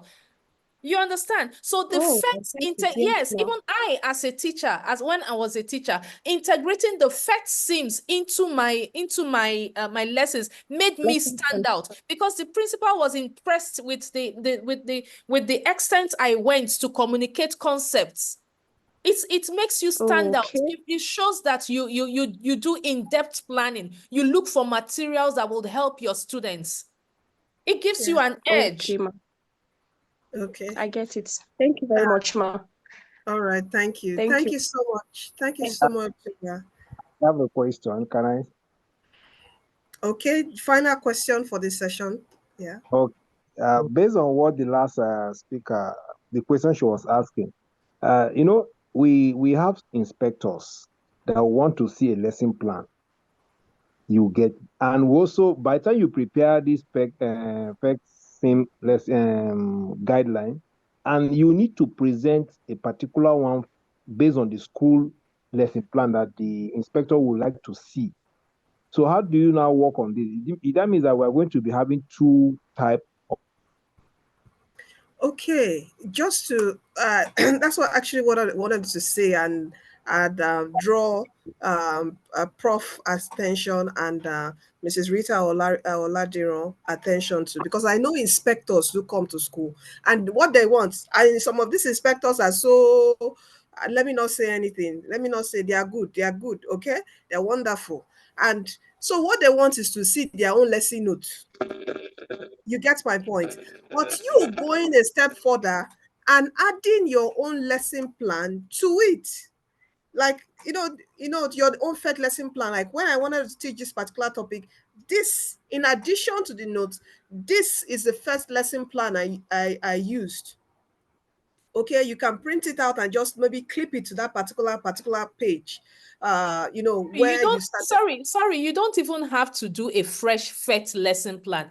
Integrate PhET activity sheet into your lesson plan. You are not doing a new lesson plan. I am talking from experience.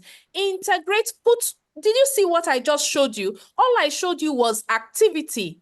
Put the activity into your lesson plan and then show the inspector that since we do not have a laboratory equipment, this is how I feel that if I use this PhET sim, this is what this PhET sim, so it does so and so. You are following the structure of your lesson plan, but you are using the PhET to conduct the experiment. At the end of the day, the students understood so and so concept, and from their understanding, they were able to answer so and so question. And so we moved on to so and so topic. You all you have to do is defend your teaching. Yeah, exactly. Let me also say this. Rita is speaking from experience, and I believe a number of teachers can actually leverage on our experience. Okay, for me, I've not been privileged to teach in secondary school except for the secondary school teachers I've interacted with and trained over the years. However, I want to know, or maybe let me say this. You already have a structure for your lesson plan that your inspector will want to see.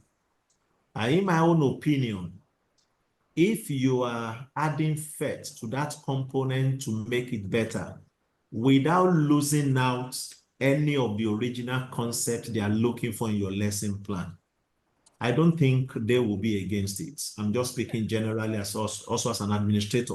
You understand it? For instance, I've given any of my staff an assignment to do, and I've given them the templates. And I'm seeing an innovation added to what have been given to me. Exactly. Two things can happen. The first thing is that, I may say, who asked you to do this? Go and remove it. And that will be the worst case scenario. But the second part is, okay, I may not even like it as such, but okay, it's good, okay, submit it. Now, the most likely scenario is that I will fall in love with what you have done, and I will even adopt it for the whole system. Exactly. And so that is the aspect of the advocacy we are looking at. You have benefited from an investment initiated by Kawiman. Are you getting me now? And everybody appreciate that this can actually enhance learning. So you can begin the advocacy in your own school by adding it to your lesson plan in such a way that if they say they don't want it, then you can simply remove it and submit the one that is required in the school. But it will be that you have actually gone a little further by presenting something that is innovative and that can actually add value to the students you are engaging. So that's my submission on that. Thank you. Okay. Because I know that this particular part of the discussion is important. So I see two hands raised. I hope it's directed to what we're speaking about now: inspection, lesson planning, PhET lesson planning. If it's directed towards this. Hold on, please. I see two hands. Can you please hold on? I see two hands raised, Mr. Gabriel and Mr. Kingsley. If it's directed to what we're discussing now, you can unmute Mr. Gabriel and speak. Is it? Hello, everyone. Hello. Yeah, it's in line with what we're talking about now. You see, when we are talking about the PhET sim, it's just like you that is doing practical in the physics laboratory. When you are doing practical in the physics laboratory, the man from the ministry will not come and ask you why you are doing the practicals. You're only bringing the PhET sim in to help to reinforce what you are going to teach. Like I think Rita was saying the other time, when he talks, he used the example of talking about a force and motion. Now you're teaching force and motion. That your normal lesson plan is what you are going to write. Now, in between it, in your lesson plan, you always have what they call presentation. In the presentation, you have different steps. In one of the steps, that is where you are going to bring this activity in. Because if the presentation tells how you, the teacher, want to go about teaching that particular lesson. So when you pick one of the steps, bring in the PhET activity, and your explanation go into that place. I think the ministry will never find out that. Thank you. Thank you very much, Mr. Gabriel. Thank you. Thank you. Thank you for that. Thank you so much Thank for that you, really. addition. Thank you. Mr. Timothy, is it directed to this discussion now? You can unmute and speak, Mr. Timothy. Okay. Good evening, everyone. Evening. Yeah, it's very much in line with what we are discussing right now. I actually teach in a school in Zaria, Kaduna State to be precise, and the concerns that most of the my colleagues have concerning this issue is very much right here. You know, here we have inspectors who are majorly northerners, so sometimes it's difficult to really convince them. You know, like in my school, we started writing lesson plan. We drifted from the normal exercise book writing of lesson plan to soft copy. So there was a time some inspectors came, demanded for lesson plan, and then we told them, oh, our lesson plan, we do put them down in soft copy. So they frowned at it. They said, why soft copy? Why do you have your lesson plans in soft copy? You know, so gradually, we started convincing them the reason why we had to do so. So I don't think the idea of fusing the PhET sims into our lesson plan would be an issue, provided it helps to, you know, drive home a concept, makes the learners understand better. It's all about convincing them. As long as they can see a picture to show, you know, that this is what it is, you know, this is what is geared towards.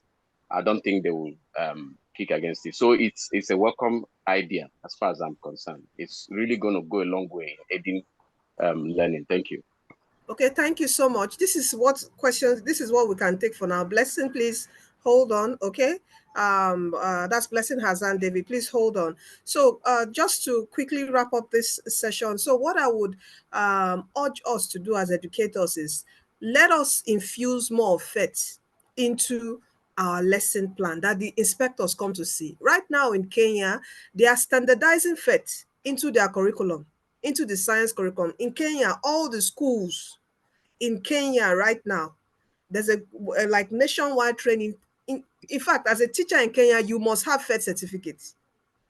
As a science teacher, mathematics and science teacher, you must have this certificate. So let us, I think if we all start infusing PhET into our lesson plan and the ministry starts saying, oh, this PhET, oh, and seeing the benefits, it can be carried, you know, it can just be picked up and say, oh, we want this. We want all science teachers, all math teachers to have this certificate, to go through this and use it in their classroom, because it's a win-win for everyone. Win-win for the Ministry of Education, win-win for our school system, win-win for the teachers, making it more easier to pass this knowledge, and a winner also for the students. Okay, you are in some particular vicinities, no enough equipment in your laboratory, in science laboratory.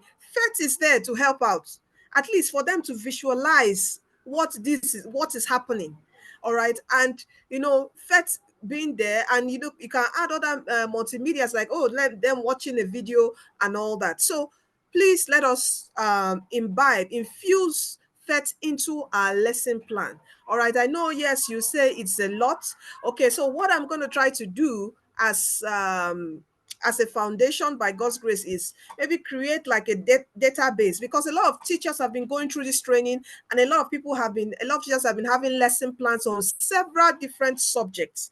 Okay, I always encourage them to, anyway, you're in the group, I will also encourage you to upload it on the PhET website. Okay, you can actually upload your lesson plan on the PhET website for other teachers to use. But it's just that on the PhET website, it's, several people all around the world, with several, you might find it difficult to search out the Nigerian people from Nigeria that's uploaded their own lesson plan that you can easily go see.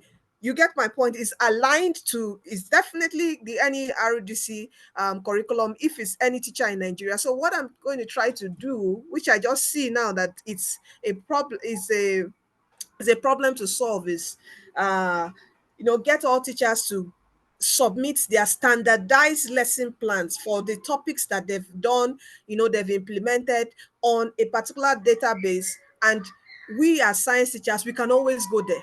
So you don't need so much work. Just as what Prof said, a teacher, when you do your lesson plan, any other teacher should be able to use it.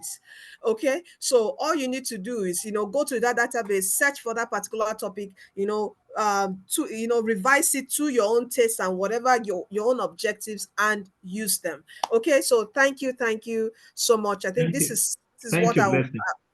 Just a quick Yes. one to continue. Okay. Yes.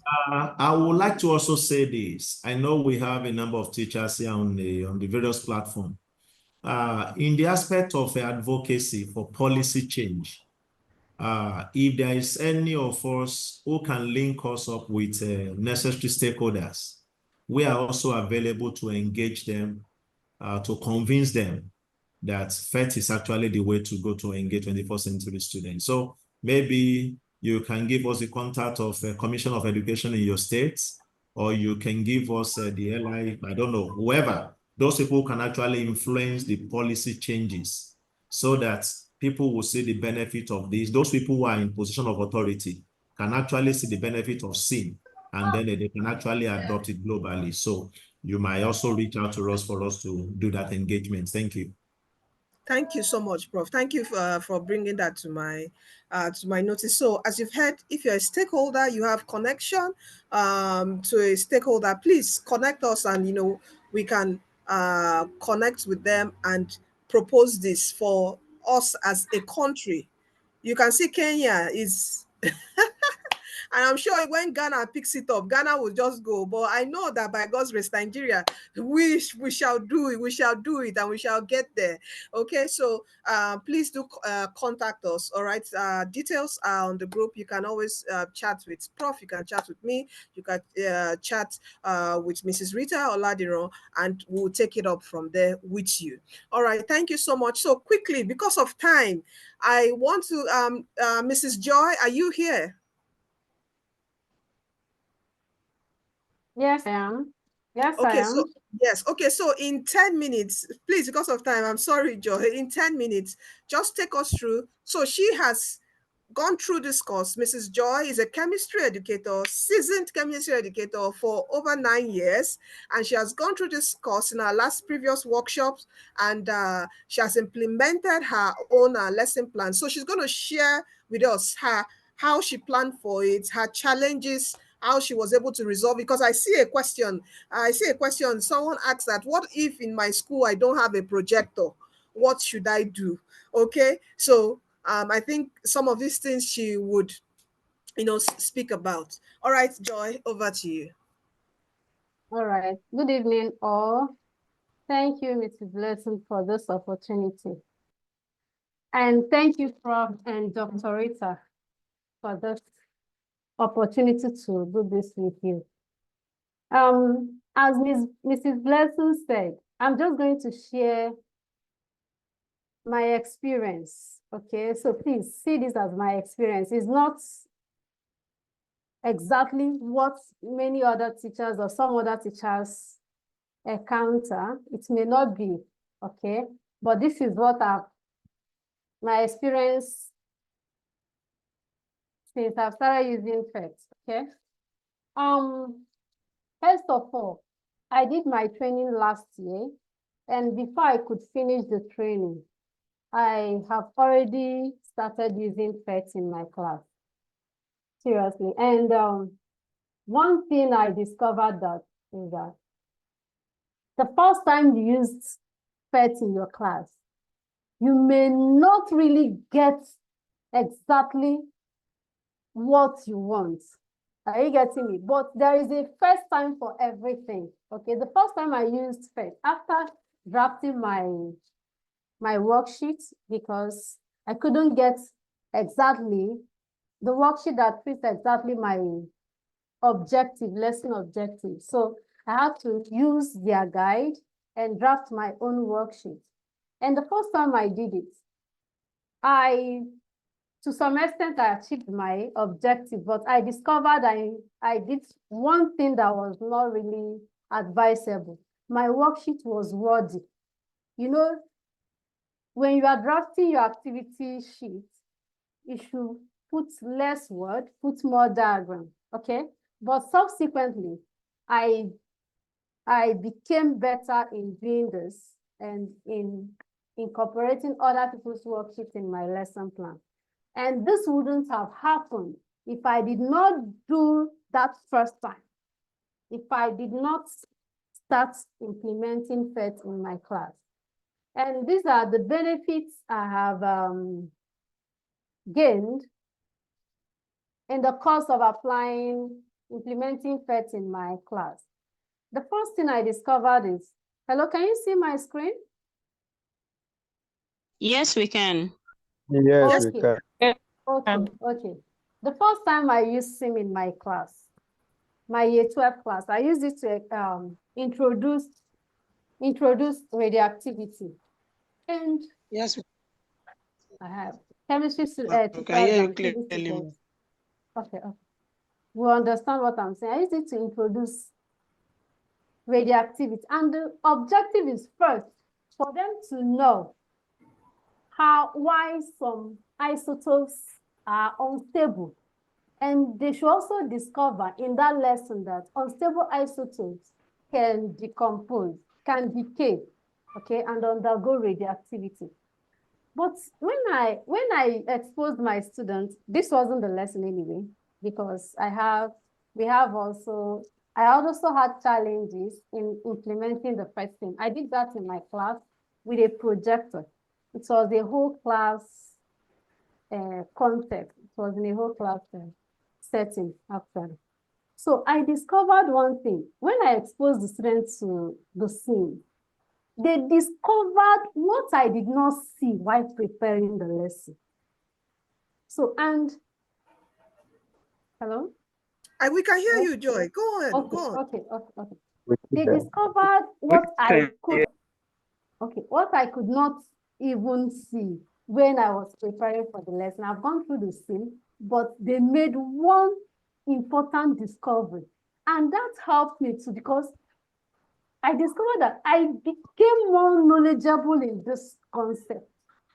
Also, my students also understood the concept. So one benefit you will gain in implementing SIM, that it will deepen your knowledge and your understanding, and also of your students.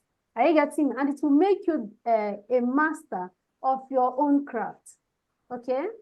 And again, you may not be good the first time you implemented the SIM, but you get better. You get better in planning your instructions and worksheets. Even when you are not using PhET in your lesson, because of the experience your students had when you were doing PhET presentation, or when they are doing PhET, when you were implementing PhET, you will try to draft a worksheet for your own lesson, the lesson without PhET. You try to draft a worksheet and an instruction or lesson design that will give you the same atmosphere PhET simulation gave you. So you see, it will make you better in planning your lessons and your worksheets, even when you are not using PhET in the class. Okay? And also what it has done for me, because some concepts in chemistry are abstract. Seriously, some concepts in chemistry are abstract, and it takes a lot of energy, a lot of explanation, a lot of talking to pass this information to the students. And using PhET in implementing PhET in your class will take away the stress from you, the stress of talking for too long and burning the limited energy to take it off you, okay? And you will have time to go around and see what the students are doing, okay? You see what your students are doing and you enjoy the process. What I was doing, the first time I was simply moving around, watching them while they display their 21st century skill, because some of them are doing that, they are the Gen Zs. They even know tech more than we do, okay? So sometimes they argue on their discovery, and that made me happy. I was just walking around. Then I will guide them when they need guidance, okay? So you will have less work to do. You talk less, you walk around, and you save your energy. And after the class, everybody will go back to their various hostels or work offices with with energy to face another schoolwork. Okay, please, it really helps. And one thing, can you see my screen? Yes, we can. Okay. Another thing I discovered is this. Implementing PhET in my class has, to a large extent, increased my students' interest for learning. It has increased their interest. It has inspired them to study chemistry even when the teacher is not available. Okay? Because I take junior school science, year 7, take year 11 and year 12. And those children, those year 7 students coming from primary school, if you present chemistry the way we were taught when we were growing up, or like using lecture method, all of them will run away from science, seriously. But using PhET has made me catch their interest. I have inspired them that each time they are looking forward to having a chemistry class, always. So it increases your students' interest. And also, it increases your zeal to create more engaging content like this. No, everybody likes something that is good. If you implement PhET in your class and you enjoy it, tomorrow you will try and draft or design a lesson that will also give you that same atmosphere. Okay, so it will increase your zeal to create more engaging content. Seriously, because these days, even though we have a lot of challenges, seriously, because of the content of the course, but at least that inbuilt zeal to catch my students' interest, implement PhET in my classes has been the motivation that pushes me even when I don't feel like doing anything, or when I feel like I'm so tired, I won't do this, okay? The next thing this has helped me to do is, there was a time I taught some students online, 2 students actually, and they weren't so good. They were not the high flyers. I had problem communicating with them. First of all, because I'm a Nigerian, so the accent, I have to speak slowly. So they have to understand me first before they will even understand the chemistry. And they were not too good, so it was a battle. It was a serious battle. And one particular day, I wanted to teach them balancing of chemical equations. I knew that this would be a battle. So I decided to implement PhET in that topic. I drafted my worksheet for the lesson, and lo and behold, these children I thought were not so good were able to follow through. They were able to do the same, play around the same. Then they were able to answer the questions in the worksheet. I had to even go further to tell them to go and play the games, level 1 and level 2 games. And You know what this particular single act has done for me? In chemistry, virtually all topics will have one equation or the other, and you cannot work with any chemical equation without balancing it. So even in subsequent topics, they apply this basic knowledge they got. So it has saved me a lot, and it has helped my students that I thought were not so good to understand this particular difficult concept. If you did chemistry in your secondary school, you will know that many students find balancing of chemical equation difficult. But I was able to surmount this mountain using PhET with those students of mine. Okay? I just wanted to know one thing. We were told as teachers to differentiate our learning. Okay?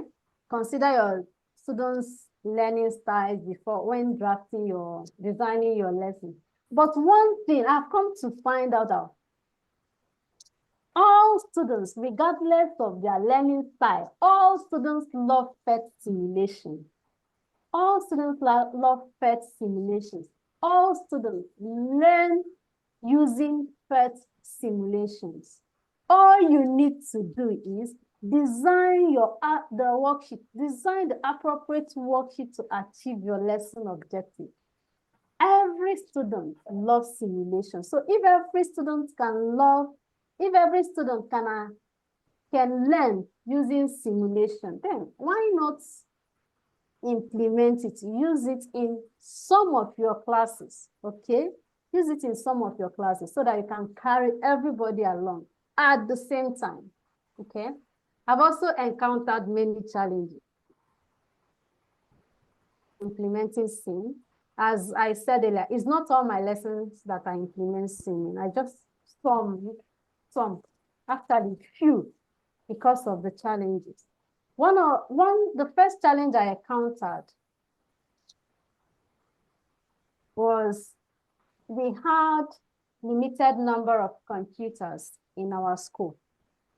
Okay, we have a lot of students, and our computer is just about, we have a good standard, we have a standard computer lab, but it cannot serve for all the students, okay? And I am a chemistry teacher, so it is somehow fighting with the ICT teacher, data processing teacher for the computer lab. So the first time I had to use my laptop, and I had to ask my student, one of the students, to sit and use my laptop. They should play around it. The other student should tell her what she should do, okay?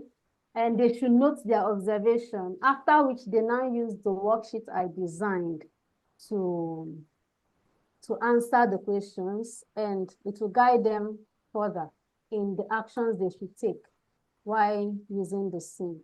So this was my second time of using SIM. I had to take them to the lab, okay?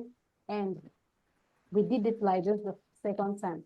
And because I saw this challenge, I have decided on what I would do this year, so that this could be, at least the challenge could be overcome or even reduced. The effects could be reduced to some extent, okay? But this came into me after I did this first class. If not, I wouldn't have even think out a solution to my problem.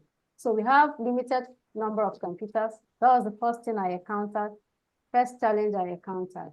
And I know many teachers in many schools would also encounter this challenge if they decide to implement PhET, okay? Another challenge I encountered is excess workload. Excess workload. I am not going to tell you the history of what we do or what teachers do in my school, but we have excess workload in my school. Some classes have 5 arms. Science classes, 5 arms. Some science classes, 4 arms. And you may teach like 3 of these classes. So if you are teaching 3 classes, you may be teaching like 20 periods, 1 hour each period with other extra work, okay? So it was a big challenge for me. It was a serious challenge for me, seriously. But anyhow, I knew that if my students understand if they understand the concepts I am teaching, it will be easier for me, even when it's time for revision, or even when I decide to teach the lesson with the subsequent lessons without SIM. That is why I like using SIM as introduction, okay? Because of that, I have to still find a way to implement SIM. I have to still find a way to implement SIM in my class, even regardless of the workload, okay? I've used it for my year 12 students, year 7, my year 11 students, okay? And another challenge I experienced the challenge of having to cover the SIM in a limited time. I'm so sorry, Joy. Can you quickly round up because of time? Okay. Yeah. Okay. I'll round up some. So the effect, you will still cover your STEAM because they're going to write external exams and they're not going to write PhET exam. So you have to find a way, implement STEAM and still cover your STEAM, okay? I was able to achieve it anyway, but not without extra work. But this is also one thing you may encounter while implementing STEAM. Please, my take. You may be afraid because of these challenges, but you need to have start. Seriously. You may think you are not,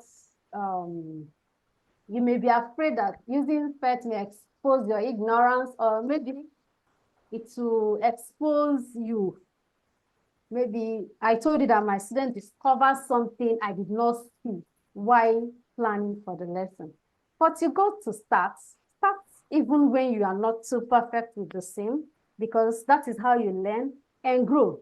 You may not have all the necessary resources, all the computers, all the items you need, but you have to start with what you have. Start anyway, okay? Start.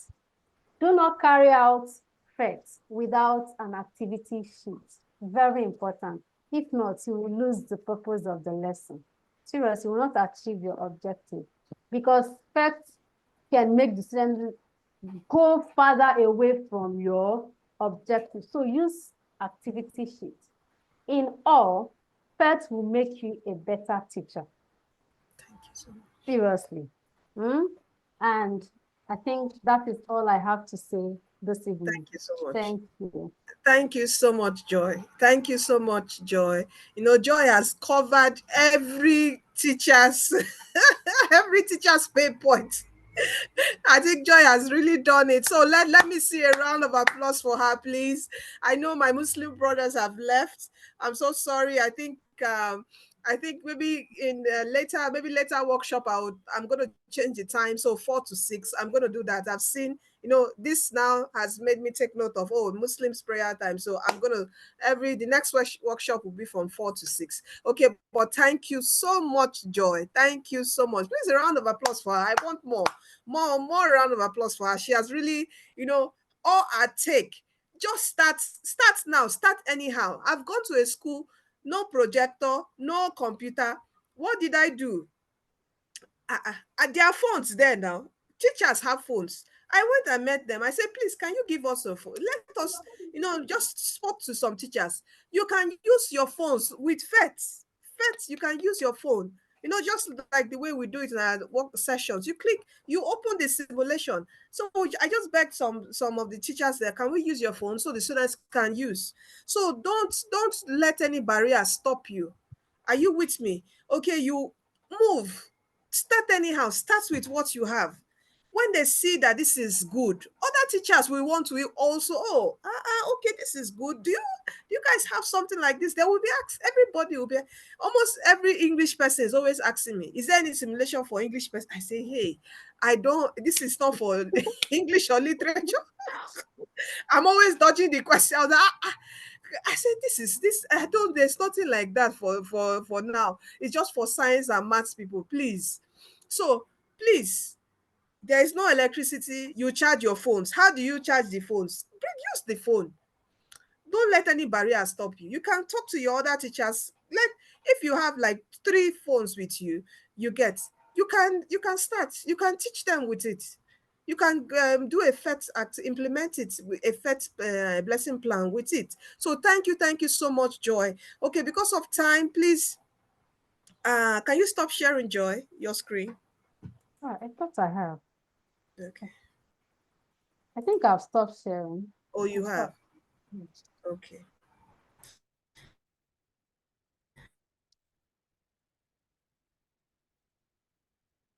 All right.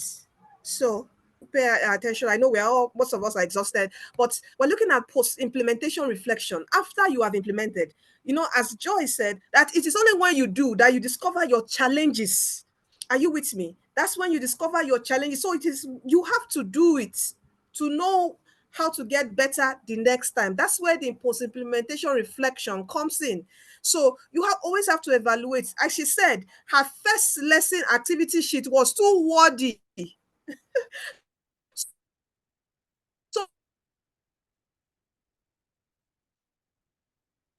So much words. She said that I have to make it simple, as plain, just like you must have done that in your course 3 activity worksheet design. Simple with challenge prompts, simple with tables, and it really takes a lot of mental effort. It makes you better, I'm sure. I'm going to quickly ask everyone now. Has people that have done the activity sheet design, how has it been? Has it been taxing? Has it been brain taxing? Let me see your comments. Has it been taxing for you? Anybody, does anyone want to speak? Anyone that is working on activity design? Has it been taxing? Yeah, Adeboyoga say it has. Oh, it will make you better. He said it hasn't been. Are you seeing people in the chat? But he said it hasn't been easy. It's really taxing. You have to think. You have to come up with those questions that are not wordy, not just copy and paste. You have to think in a way that, it's like you are. Oh, all I can say is that it is taxing. You have to wear your thinking cap. Okay, so it is very important. So you don't just put out any time, because it has to align with the scene. You have to bring out achieve your objective. You have to scaffold. You have to make it logical that it's sending your learners to your objectives, so achieving your objectives by themselves with active learning using the simulation. So it is taxing. So it's going to make you a better teacher, make us a better educators. That's what going through planning each activity sheet will do. So we should always assess ourselves after that. Like when I remember one time, there was a time I did an activity sheet and I went to implement it. I saw that there was a question that students, almost all of them were confused. And I checked. I said, I didn't craft this prompt well. And I tried to recraft it while in class, and they all understood and they went forward.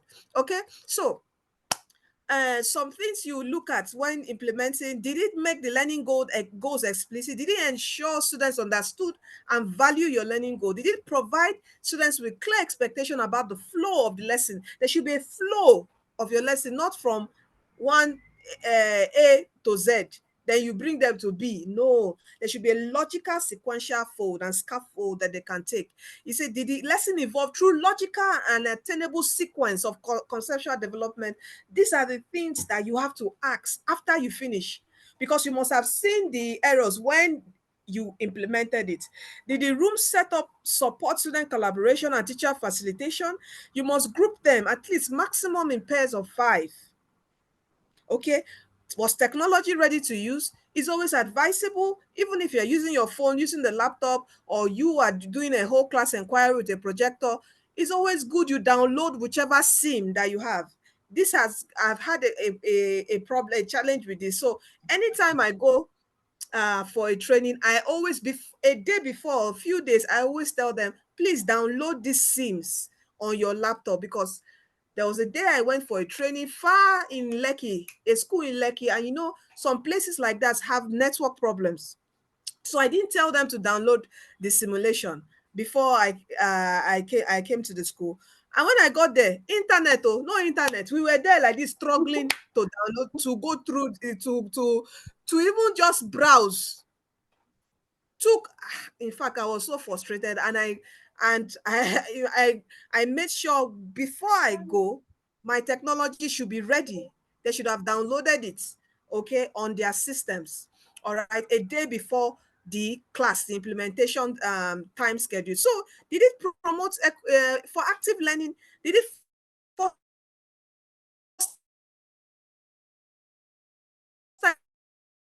a student-centered active learning environment? I think there's a culture we also have to look at and shift our mindset when we start, because PhET is all about active learning. You should expect noise. You should expect, if a class is quiet during a PhET activity, then they are not learning.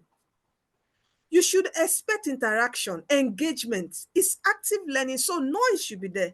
But you should have classroom rules and norms. If the noise is becoming so much, you can do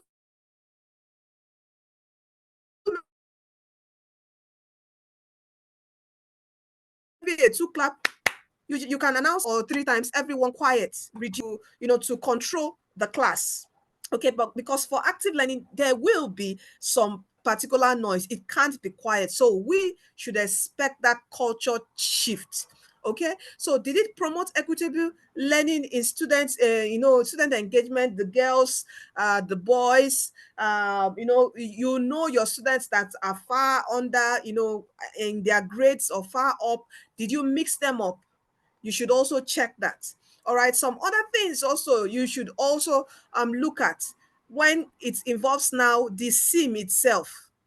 Did you use the simulation to provoke interest and ongoing inquiry in your challenge prompt? Those are the things you should ask. Did you monitor? Did you promote student engagement? Did you address the needs of diverse learners? Depending if you have, blind learners or deaf learners, there are tools like that on the PhET simulations to use.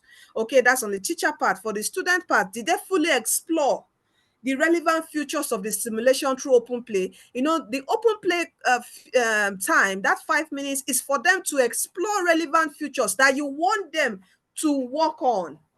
So you should, when you're going around, you should be taking their mind to, oh, did you notice this? What do you wonder about this? And to explore that particular sim that your goals are aligned to. Okay, were they asking their peers questions inspired by the simulation? You should see if there's collaboration. Were they thinking, were they pairing and thinking? Were they asking questions? That is active learning. Did I use the simulation to test their predictions and explanation? Yes, through your activity sheet, it should say that. Did they discuss how their thinking was similar or different from what they observed? Did it really? You should ask yourself that at the end of your implementation. Okay, did they use activity sheet as a tool to illustrate deep thinking? Like, they collected data from their table and finally given a conclusion on their observation. Did it happen through that your lesson plan and activity? You should also ask this. Okay, you will see all these questions like a sheet on the next course implementation of PhET lesson plan. You're going to see this when you're going through the course on Coursera. All right. And finally, most important thing after your implementation, did it help the students? Did you achieve the learning goal? That is the most important. All this is driven at achieving what? That your intended learning goals. Did it happen? You should be able to answer that. Okay, so it's quite so important that we reflect immediately. All right, after are you with us? Can you hear me? Can you hear Yes, me? ma'am. Yes, We can hear you. yes, ma'am. It's quite important that we reflect immediately. Immediately is always good to do it. Don't wait till 1 week or 2 weeks, because you would have forgotten everything that happened. immediately after your, maybe in 2 hours or 3 hours time, when you are relaxed, or you get my point, or the next day, at least at most, reflect on everything that happened, and write down your discoveries and how you can make it work better. All right, so thank you so much. So the next thing on the course is post implementation of your PhET lesson plan. As I said, you are going to be requested to give media evidence of you implementing it. Okay, so you take, just like we saw Joy's picture, these are the pictures she took when implementing her own lesson plans. You need pictures like that. As you saw it, the student faces wasn't taken, just backing them. You can also, maybe someone take a picture with you on the projector, doing the implementing. So you can also do that and submit. And please take note that I will be on the group. I would open it up, and any questions you have, please do make sure any queries, drop it on the group. I would be there by God's grace to always support you. And please, we should try to finish up the whole course before the 30th of September. Please, 30th of September, let's try to finish up everything, implement, okay? Because I know now, to implement, you need your class, you need your students, and schools will resume like 9th September or 2nd of September. So before the end of September, you should be able to have implemented and submitted. And before then, if you do that quickly, you would get your certificate. All right. And don't forget, as we mentioned earlier, please do try to integrate the PhET lesson plan into your lesson notes. Okay, so other school educational authorities and ministries will see this and like, wow, can you tell us more about this and all that? And as a country, we take it up. I was so challenged, in some countries that it's so easy to implement things nationwide. Anyway, Kenya is not, it's not as big as Nigeria. We are quite big, so it might be difficult to implement it nationwide, but it starts with you. It starts with you. Invite your colleagues. Your colleagues sees this, oh, wonderful, invite them to know more about PhET. We're going to be doing more workshop next April next year. We're having a workshop, and also in August. So 2 workshops each year we are going to be running from DTW Foundation. All right, so thank you so much for sticking out, staying with us to this time. I am so grateful, and I apologize for taking 17 minutes of our time, extra time. I apologize. So thank you so much. We've come to the end. Last just a quick one. Okay. Okay. Now, Yes. for the implementation, I think those who have access to teachers during this holiday, maybe through extra lessons or what have you, I think they can also go ahead and do their implementation. Okay. I know some schools are running holiday lessons and things like that. Lesson. Oh, yeah. Good. Yes. As far as you just have students to implement and show that you have done it, fine. Yes. Thank you so much. Thank you so much, Prof, for bringing that up. Thank you so much. So you can use your lesson, summer lesson students to also implement and submit. Yeah. Thank you so much. Yeah. Thank you. And any last words from you, Prof, before we call it a day? I think just to say thank you to everyone, and especially you, Rita and Joy, for the good job you have all done. God bless you, or God bless everyone. Thank you so much. Joy, any last words for our co-educators? Any last words? Joy, are you there? Yes, I am. Okay. Any last words? I don't really have much to say. I've said all I need to say, but all I know is, if we really want to be better, let's implement PhET tools. And one tool we can use is PhET tools, okay? PhET simulation in our class. Yeah. Seriously, your students will like you, your school will like you, you even like yourself. Thank you.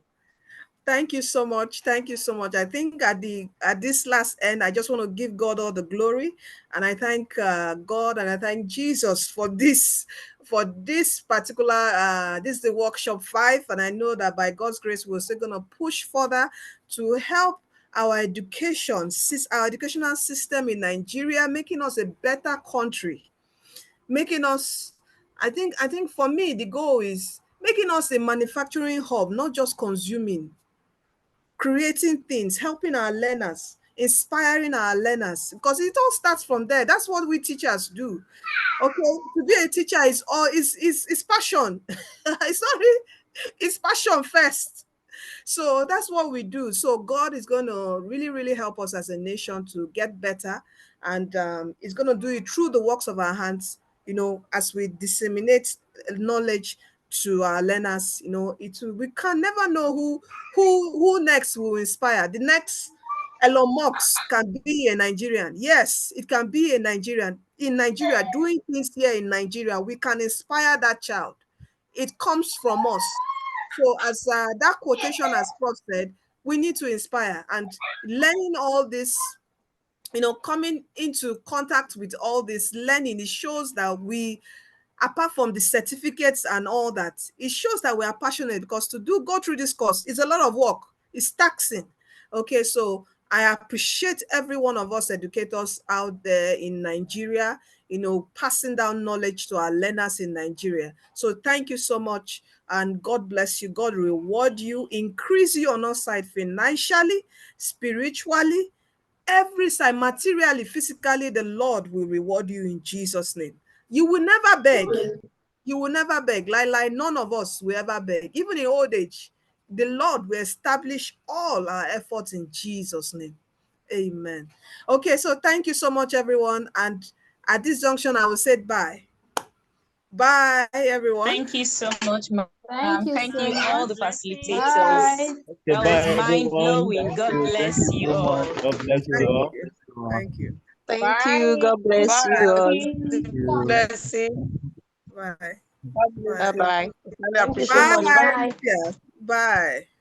Bye. Salamuddin. Bye. Bye. Thank you. Bye. Bye. Yeah, bye, Mr. Atta. I know, I remember your name. I can't forget your name.